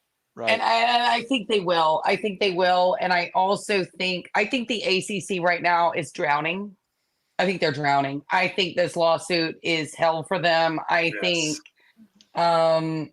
nothing good really is coming out of it. And honestly, and this is, and I get it. Anybody can say, oh, you've got garnet and gold colored glasses on. But if I was an attorney for the ACC right now, I would say settle quickly. Settle quickly, so quickly you can't even write it down quick enough for me to tell you to settle, because all these other schools are about to do exactly what they're doing if you don't do it. Right. Jen, what are your friends in ACC country thinking right now? They hate me. They hate me.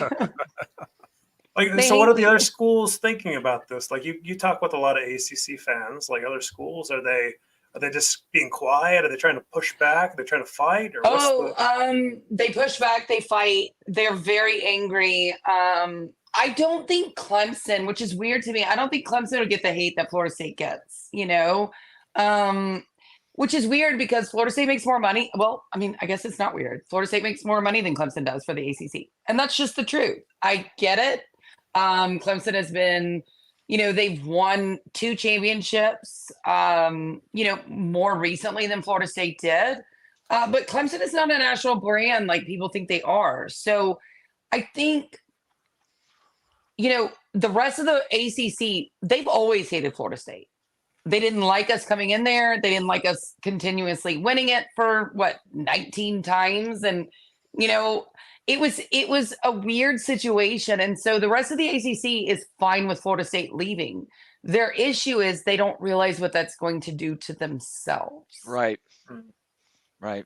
They really think they're going to be just fine. Losing Florida State's like the Pac losing USC.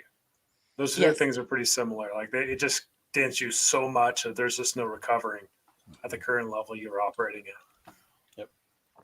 I 100% agree with that. And I think also, and I would put it this way, I would say losing Florida State and Clemson would be losing Oregon and USC for the Pac-12. Yeah. I think you have like Clemson, yes, they did win 2 finally. They hadn't won one since 1980. I'm right there. I get it. And Dabo, I don't know how long he stays around. And I think that's part of the issue there, because most people think Clemson's success is based off Dabo, where most people think that Florida State's success is based off of their location and their school, right? They can continue that if they lose said coach, right? Because they did that when they lost Bobby. They've got Jimbo, and then, Mike Norvell should have been in the playoff. We get this, right? You can do that with multiple coaches. Clemson, on the other hand, we don't know.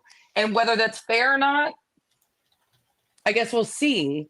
But the rest of the ACC is more angry that they feel like Florida State is blowing it up, and they haven't done anything to deserve to blow up the ACC. And what I say is, yeah, they have. They make money for you. They're really the only reason you make a lot of money, to be real.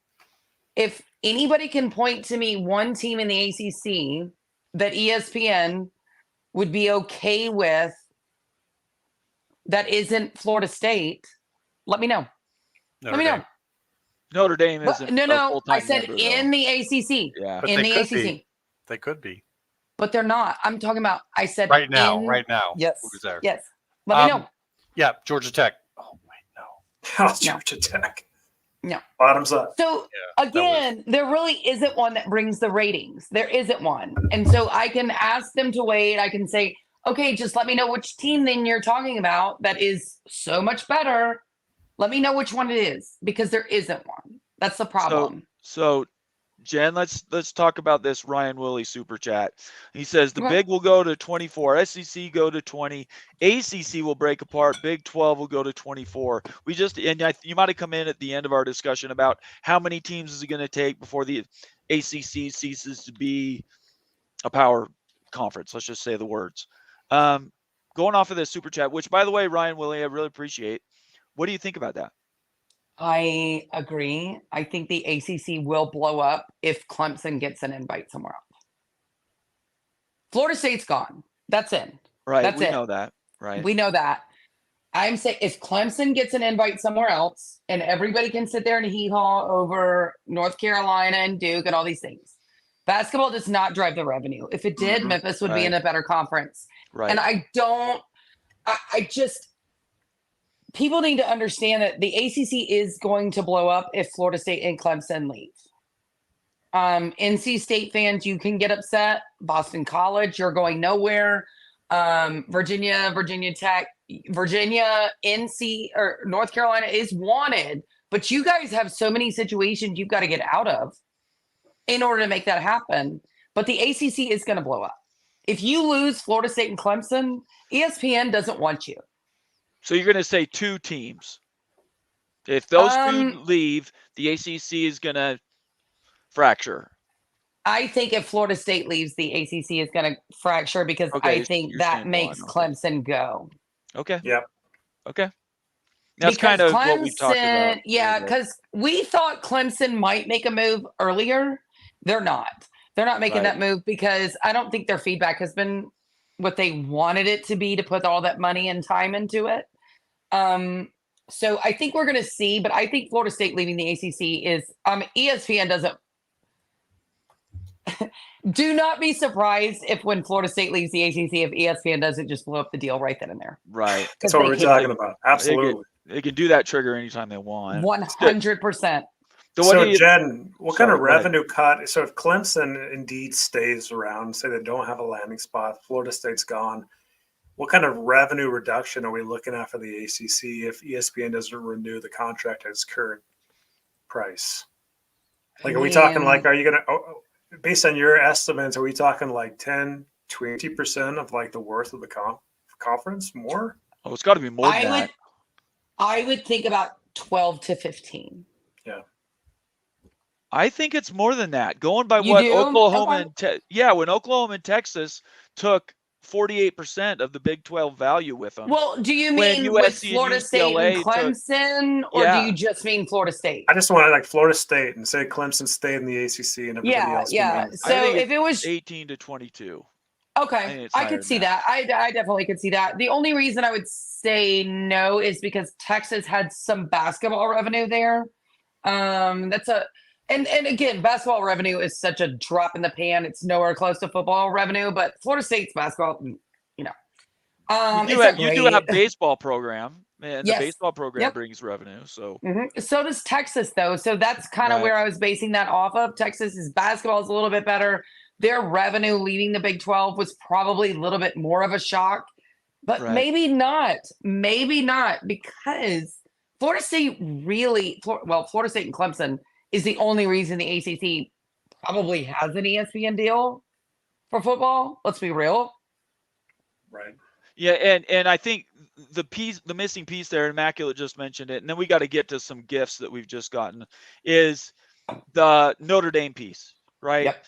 At what point does Notre Dame either go all in, maybe join the conference and stabilize it, and then bring that value that you was just talking about, or Notre Dame decides, you know what, now it's the time we need to think more strategic, and the world's a P3 world, or P3 plus 1, or whatever that is, P2 plus 1 and 1. I don't know, but I think that's kind of where there's a defining line, and Notre Dame is always a caveat. No Big Ten realignment without Notre Dame. Is that what we used to say, Moen? Muted, brother. You're muted again. No future big expansion. Without There Notre we Dame. go. Without Notre Dame. Okay. All right. Thank you, Ryan. We really appreciate your comment. I think we're in between those numbers right now, but we appreciate you donating the $5 to the. One last thought the though cause. on Ryan's comment. So Sure. with the addition of SMU now into the A4, that takes to 70. Is that correct, guys? Because we were at 69, I think. But they're not getting a payout though. I'm just considering how many teams are actually in the A4 now. How many schools? I think it's 70 with SMU. It was 69. So are you still counting Washington State and Oregon State? Yeah. Okay, Yeah, because it's 70. so if you count 71. those, it's 70. 71 with Notre Dame, I think. 71 with Notre Dame. So you're looking here like Yeah, Ryan that's Willie probably saying like, hey, we're looking at pretty high numbers. So there really wouldn't be much consolidation within the A4 here. I think if the ACC for can like survive, 68, yeah, if the 68 teams here in this Right, but scenario. that's a big Can I- caveat though. The ACC would have to stay together There's, at a much reduced revenue number. there's just to nowhere else keep for the that ACC teams to to go. go, though. That's the thing about it breaking apart is where do they go? Well, they don't have to go Yeah. anywhere. Look, what So they're- Washington so State and Oregon State didn't go It's anywhere. just a reduced Yeah. value. It's not really a full breakup, in my opinion. But I get why people see it's breaking up. It is breaking up, but it's becoming something else that's still called the ACC. And are they going to So- allow Washington State and Oregon State to join them? I don't know. It's a really good question. Okay, I don't see it. this is where I was going with this. I heard something today, and it's not from like somebody who is up there, but they've had some stuff that has been very, reliable, right? What about this is a rumor I heard today, Florida State, Clemson, SEC, because ESPN would be okay with that. Oregon State, Washington State to the ACC. I think That's that what Wild I Dudes think would it's a say. match made in heaven right there. Yeah, I think that's their only option, to be honest. Yep. So I did hear that today, and I've heard that some of that is ramped up a little bit just to kind of tamp some stuff down, just to kind of tamp some stuff down. I don't see Florida State doing that. I think Florida State to the Big Ten is what's happening. And The SEC does not want a Big Ten flag planted in Tallahassee. We've been No, they saying don't. that for a long do time. not. And I was like, they're not that stupid that they'll just sit back and watch it without at least putting up a fight for you guys. So, yeah, I'm not surprised to hear that. Yeah. Let's get to some gift memberships. We got 2 big rafts of gifts that came in. Bill G, first of Bill all. G. Thanks, Bill, for putting in your 5 gift memberships. Who did we capture under his memberships, Mona? Did you happen to see those names? Hidden Hawaiian, Mike Lee, Noel Cab, Anthony Zappin, and Scavin. Yes, Oh. yes. Scavin, yes. I love that name. Thank you very much. Everybody say thank you to Bill G. And make sure you guys thank him in chat. And then pay it forward yourselves. Give other people's the memberships you just got for free. And then on the front side of that, we actually had Mowing After Dark.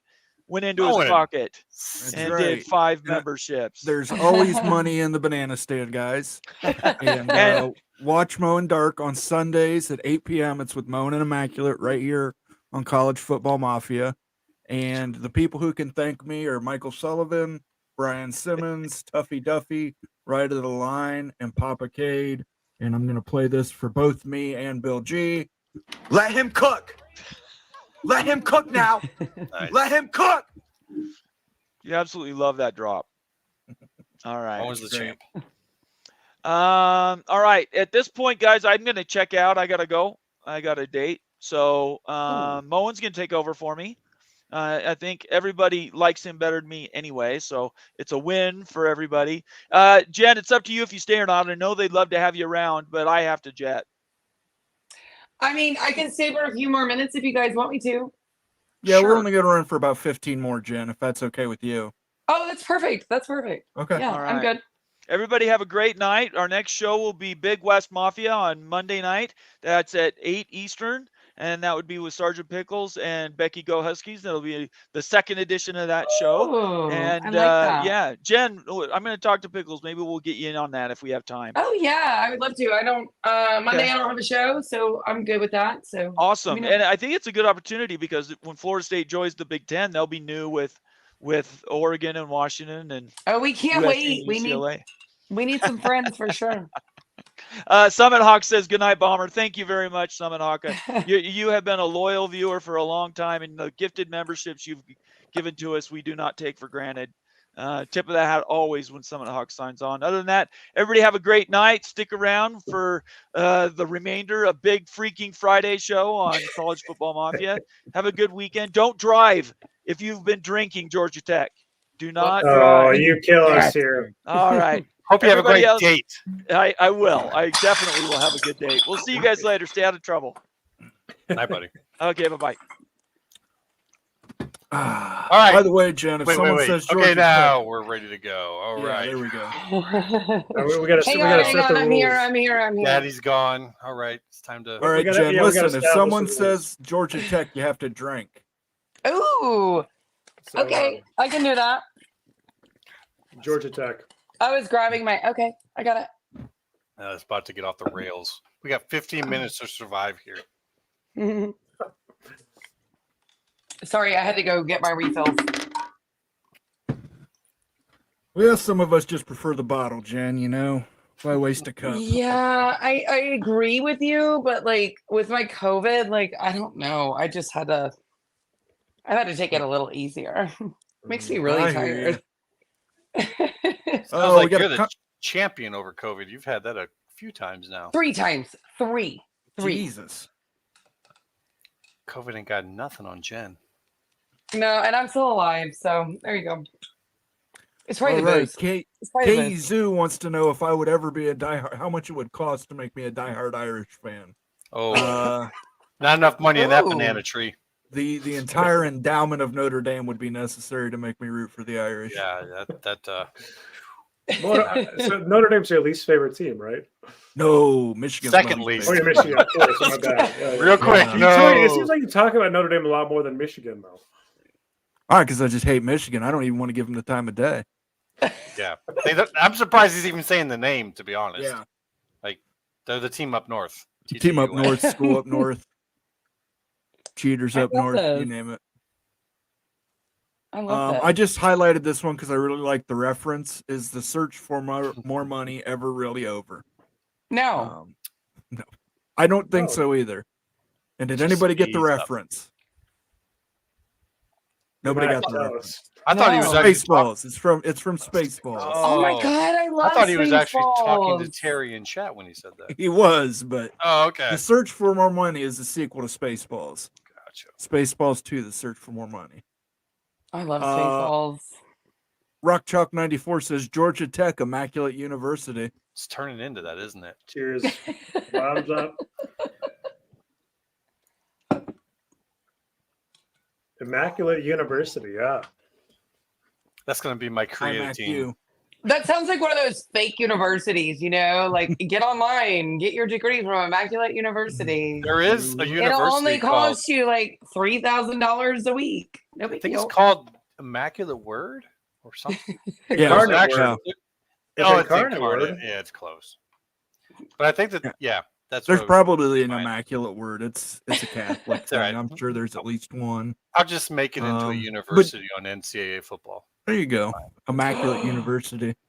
Create a team. Which, by the way, is coming out here soon, guys. It's coming out Oh, here soon. you I know- cannot wait. we might have some things that we're planning to do with that. Oh my god, I can't wait. We might try to put on a league and do some things on the side. We'll see. We'll see. Oh, I'm gonna kick y'all's ass if you do that. I'm just don't letting you know. Georgia Tech's I going to am. win it all. Mm-mm. Georgia Tech. Georgia Tech. Mm-mm. They're killing us. Mhm. Y'all, I mean, look, back in the old days, like I would play Memphis and Florida State just because, you know, I live in Memphis. I'm a Florida State person. And that was the funnest shit, was like to allow Memphis to win a national championship. It was just so fun, you know? I don't know. Mm-hmm. I miss those days. I'm ready for them again. Oh, it's coming. It's surprisingly, it's getting a lot of traction. I mean, everyone in the field is all starting to look at it. I've seen on Twitter some large leagues are starting to get put together with folks in the industry. So I'm all about just getting together like a community league at some point. Oh, I would love it. I would love it. And hey guys, we're gonna release an interview I had earlier today with Darren Heitner, who is an NIL lawyer, you know, out of Florida. I want to know if when we release it, can you guys give it a watch and just let me know what you think? Because I feel like this stuff is about to be a cottage industry for these lawyers to go after these kids. Yeah, when you want to plug where you're going to release it at, Jen?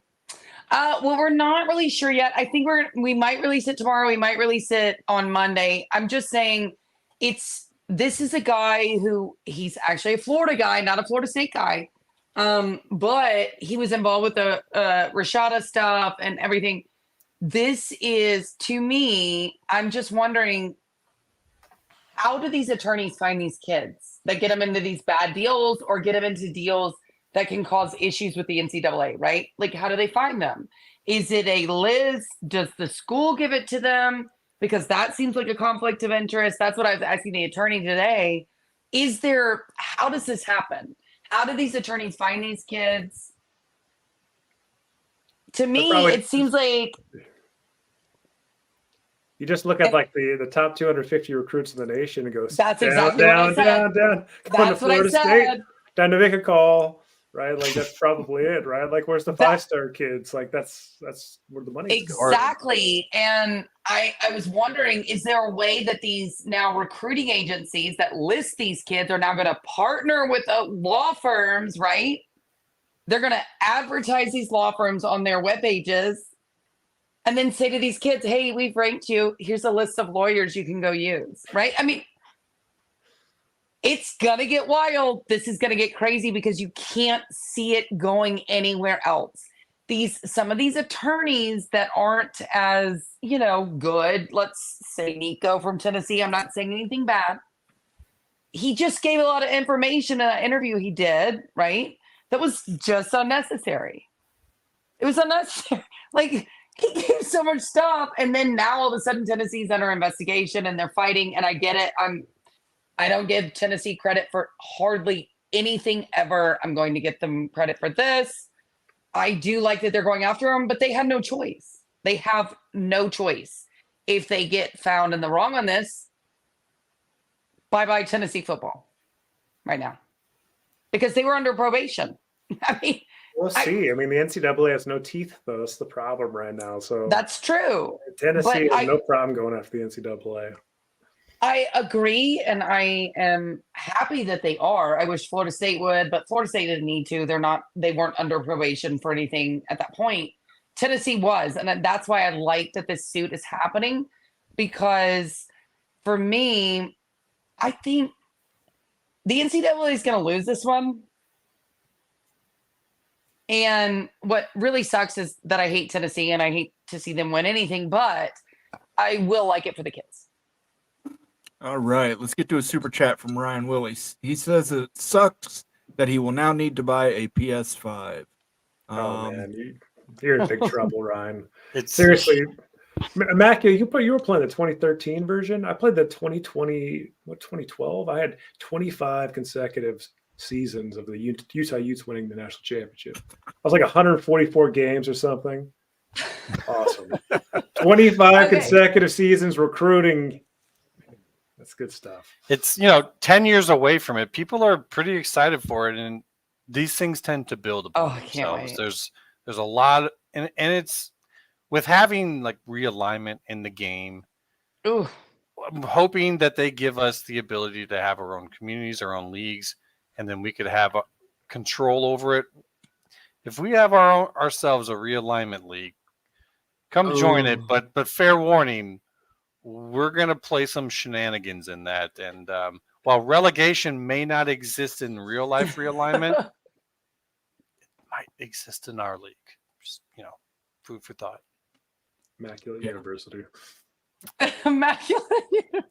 The Immaculate University. And Wild Ute University while we're at it. Yeah, I do like that one too, because that does sound like kind of one of those fake universities too. Well, that's right. I don't know if you've seen it, but that exists now. It's a place. Does it? It's real. Wild Ute amazing. University on YouTube. They have great information that comes out of it. Can I become a member? You can. I think you are a member, Jen. Oh, am I? You can go watch it right now. You can go watch the Wild Ute University on North Carolina's fit in the Big Ten. Oh my God. Okay, never mind. Okay. You see where yes, we're going I am with that. a member. Okay, I get it. I was like, oh damn, what the hell else did I sign up for? And we thank you for that $100 donation you did the other night, Jen. That was very generous. So welcome. Oh boy. Rod says this is the CFB version of the fall of Rome. It's ugly, and many power centers will emerge until a consolidating force is imposed upon them. Who will come out on top? Notre Dame? See what I did there? Notre Dame will not come out on top. No. I'm going to tell you that right now. Notre Dame's going to bend the knee. They're they'll going to bend the bend knee. the knee. Bend the knee. Hashtag bend the knee. Yeah, and join the Big Ten. Notre Dame has never been forced to join a conference, and until they are, why would you? Well, especially when NBC's paying you for 5 years and you get to keep all the money. I mean, we can all be upset about Notre Dame, and I get it. I hate it too. I'm in the ACC. They give Notre Dame full votes for doing zero. Nothing, except for being the sucks that they have been for the last 25 years. They haven't won anything. They don't do anything. They live off their history. I get it. I'm right there with everybody else. But the fact of the matter is, until they're forced to join a conference, they're not going to join a conference because they don't have to. Absolutely. All right, guys. We've got about 5 more minutes here. So if anybody wants to get in some questions real quick, we're going to do rapid fire and try and get these busted out of here. Do it. So we can all Georgia Tech for the evening. I'm not going to post. Look, I'm not going to select all the comments that say Georgia Tech, because if we did that, everybody would be drinking. There's a lot. We need to have a code word for Georgia Tech that doesn't allow us to say Georgia Tech. Yeah, I need a safe word. Safe word. That rambling wreck or something like that. Because does that count if you say Yellow Jacket instead of Georgia Tech? Sure. Well, B. Yellow Jacket. GT. Yeah, there's no way, guys. You would literally, you're going to give me alcohol poisoning at this point. So that's the best kind of poisoning. Patrick Weigel, maybe Notre Dame will take the black and go to the wall. Maybe they will. If they don't bend the knee, they'll have to. We'll send them off to the SEC and let them see how they like that. No, they're going to bend the knee. They will bend the knee. That's going to be the greatest day of your life. If the ACC falls apart, they're going to fall out of the black and into the red. So a little wild financial talk there. Let's see it this way. If Notre Dame went undefeated and didn't get into the college football playoff for whatever reason with the 12-team playoff, that would be the only way they join a conference. That's it. That you have to force them to do it. I'm with you. I think that it's more just like the dollars, right? So if the Big Ten's making $85 million a year and Notre Dame's making $50 on their contract, and we're going into a world where you have to pay on NIL and employment, I think that you just have to jump up there to compete. So I think it's a financial thing. That's kind of how I see it as well. They're going to have to make them do it, because if they continue to get into the playoff, if they continue to get away with everything they're doing, then how are all these conferences still whining about the fact that they're not in a conference? You've got to make it to where they have to get in a conference. You're not. You're their bitch. So be quiet until you do anything about it. That's all I have to say. Well, Summit Hawk has something to say, and he gave us $5 to say it. Don't play that mode, please. Yeah. I didn't. I did the Randy Savage. Sorry if I was mean. Sorry. Friday night, FSU to the Big Ten. Big 12 gets richer, and Georgia Tech whiskey time. Georgia Tech whiskey time. I'm going to allow. Summit's so right. Summit just nailed it, though. The Big 12 gets richer. The Big 12 is enhanced. The Big 12 brand is enhanced. You're considered semi A3 at that point. I think you're getting closer. So the ACC's demise is the Big 12's benefit. 100%. It's also my benefit. Thank you so much, Summit Hawk. Yeah. Notre Dame undefeated and not in the CFP would be like the second coming. At least for me. I would love every minute of it. That's the only, that is seriously the only way they're going to get them in a conference, is if they have to suffer a repercussion of not being in a conference. That's it. That's bottom line, because they've never been having to suffer. They get deals from Peacock, NBC, all these places, and they don't. What's the last time Notre Dame did a damn thing? Besides 1988. When was Rudy filmed? It's 92. Oh, well, that was filmed. That doesn't mean I mean, Notre that's the Dame last did thing Notre anything. Dame did is film Rooney. All they had to do was have the stadium there. Come on. Well, they I mean, had a haven't janitor. you guys heard? Notre Dame is about to have a reality show on. No, Peacock. they're not. Stop. It's part of their deal with Part of NBC. their They deal. have to do a reality show. Notre Dame's cringy. That's what. Oh, That thank was God. the most hilarious part of the deal is we didn't get to hear how much they're getting paid, but we know they have to do a reality show. I'm sorry, but a reality show at a Catholic school, sign me up. I'm here for that. I'm Catholic too, so I can say that.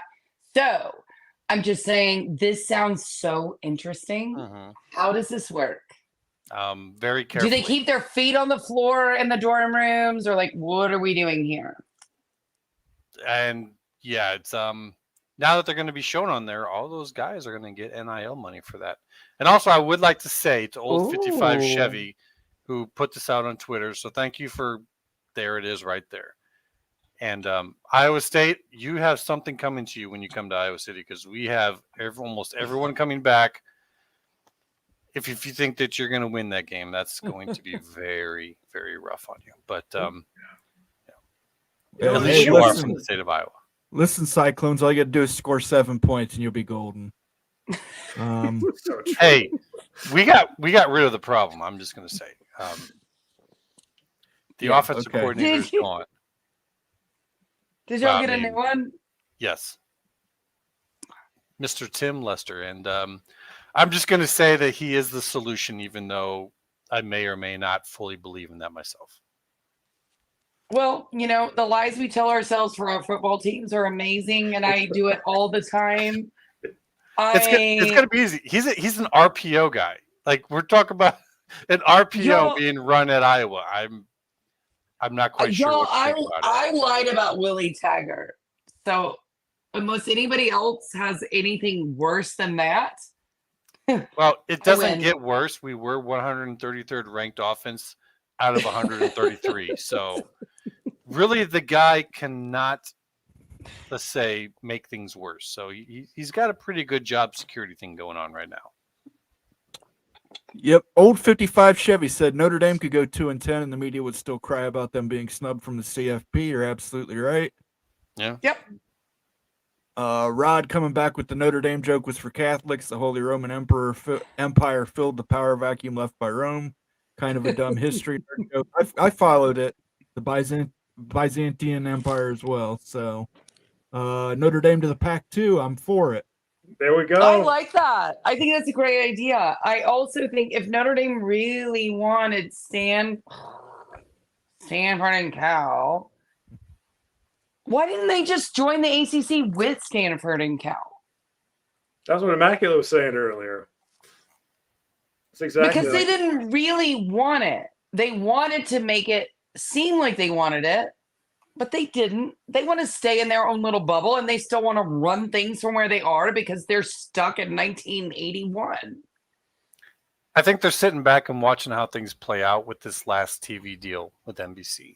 They have until 2029 to see how the field really separates out to decide where they want to go.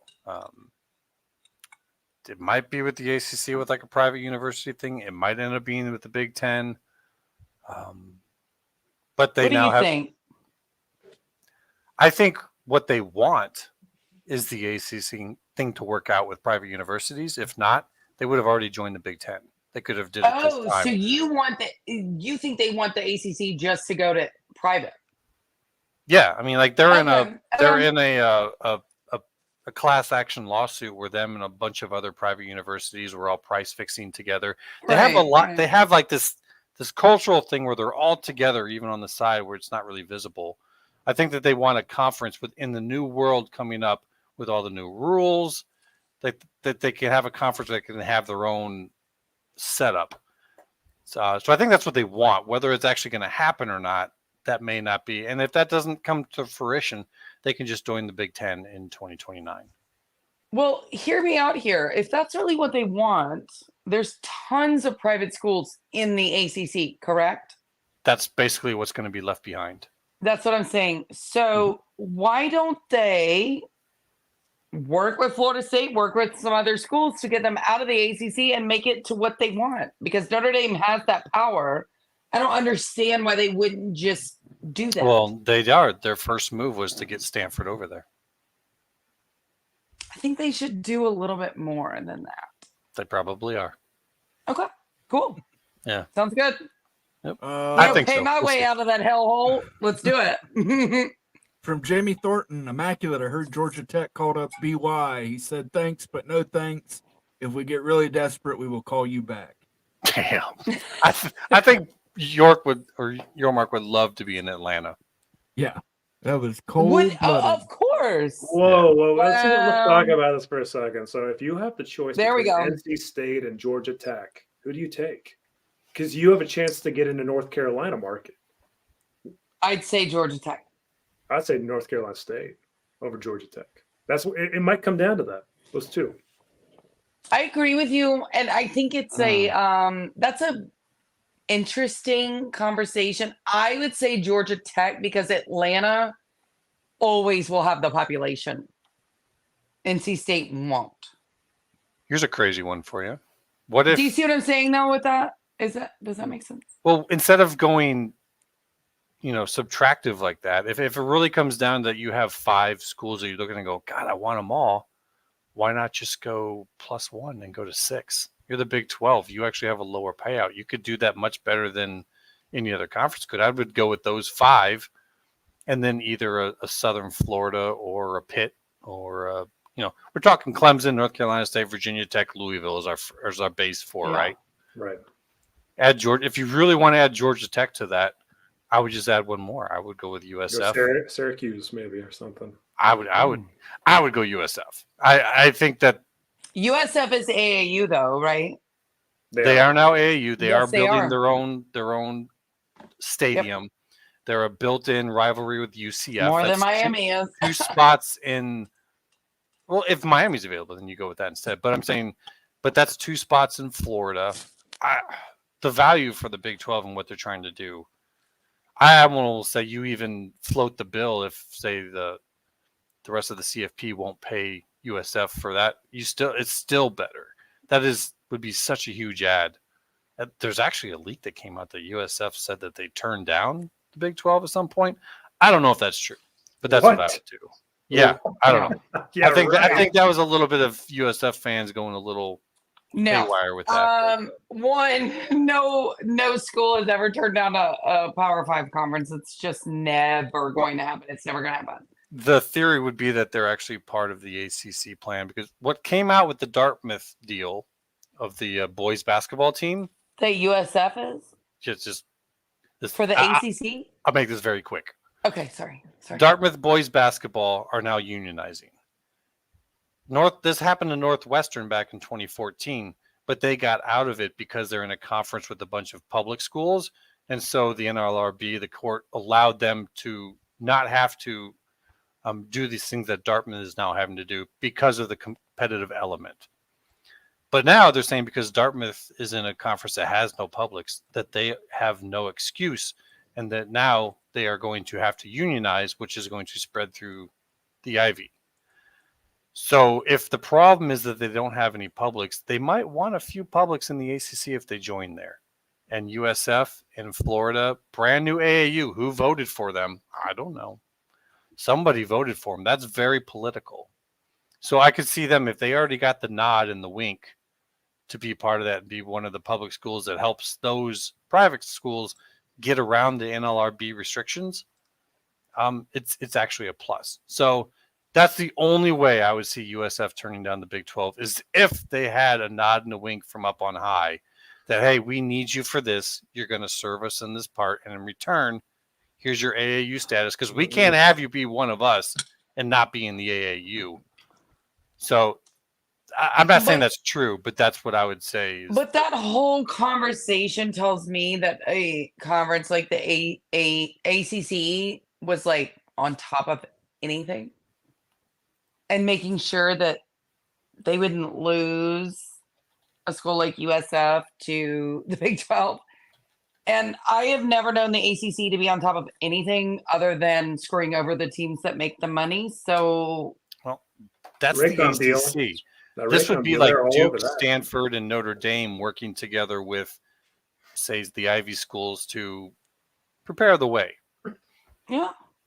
Because if think they're you're right going about to come one up, thing. yeah, go ahead. Sorry. I think that USF is an automatic in the ACC if it survives, and if the ACC loses Miami and Florida State, which is likely. Yep. USF is a no-brainer because you need to get back In either pathway, whichever way it goes. Yeah. Wait, okay. So where do y'all think Miami's going? Honestly. Big Ten. Big Ten. Brother. I have a hard time not saying Big Ten when there's so much talk about it, but I also do like them as a anchor of value if this private conference thing happens in the ACC. Yeah, because if they're a you had, private like, school. 100%. Notre Dame, Stanford, Duke, Miami, they're like that quad that holds some of the value that gets them an initial TV deal for everyone else who's coming in to build up. When we start to name those names, you're saying Harvard, Yale, Princeton, Johns Hopkins. Like, we're talking institutions that have a shit ton of money that can build up if they want. They'll come and they will use NIL to buy your players. And Summit, I've talked with him. He knows, we've talked a little bit. He knows the whole listing of schools that are involved in that class action lawsuit. And they're all in collusion already. And so once you know that they're in collusion for one thing, they're not just talking about one thing together. So we'll see how it goes. All right. Well, let's end it with a joke here, guys. The one positive thing about Brian Ferentz is it's great therapy for insomnia. Just watch a game on YouTube and you'll be out before the end of the first quarter. So true. All right, Jen, tell people where they can find you. You can find me at Jen Santino, and or on the Renegade Report on YouTube. This show is amazing. Thank you guys for having me. I've had such a good time. Thank you. Yep, we love having you, Jen. Absolutely. Immaculate, any last words? This coming week is going to be very interesting. We talked about it earlier in the show, Jen. We were talking about Schultz coming out of Washington State. He seems to have changed his tune a little bit. Sounds like there's maybe a little bit of finality coming in next week. So looking forward to that. And I would just suggest folks come on in with us when we're talking on Sunday with Mo and myself, and maybe our friends down here below. Maybe they'll come join us as well. And kind of we'll set the tone for what's coming in the week. Yeah. Jen, any last words? No last words. Please don't hang me later.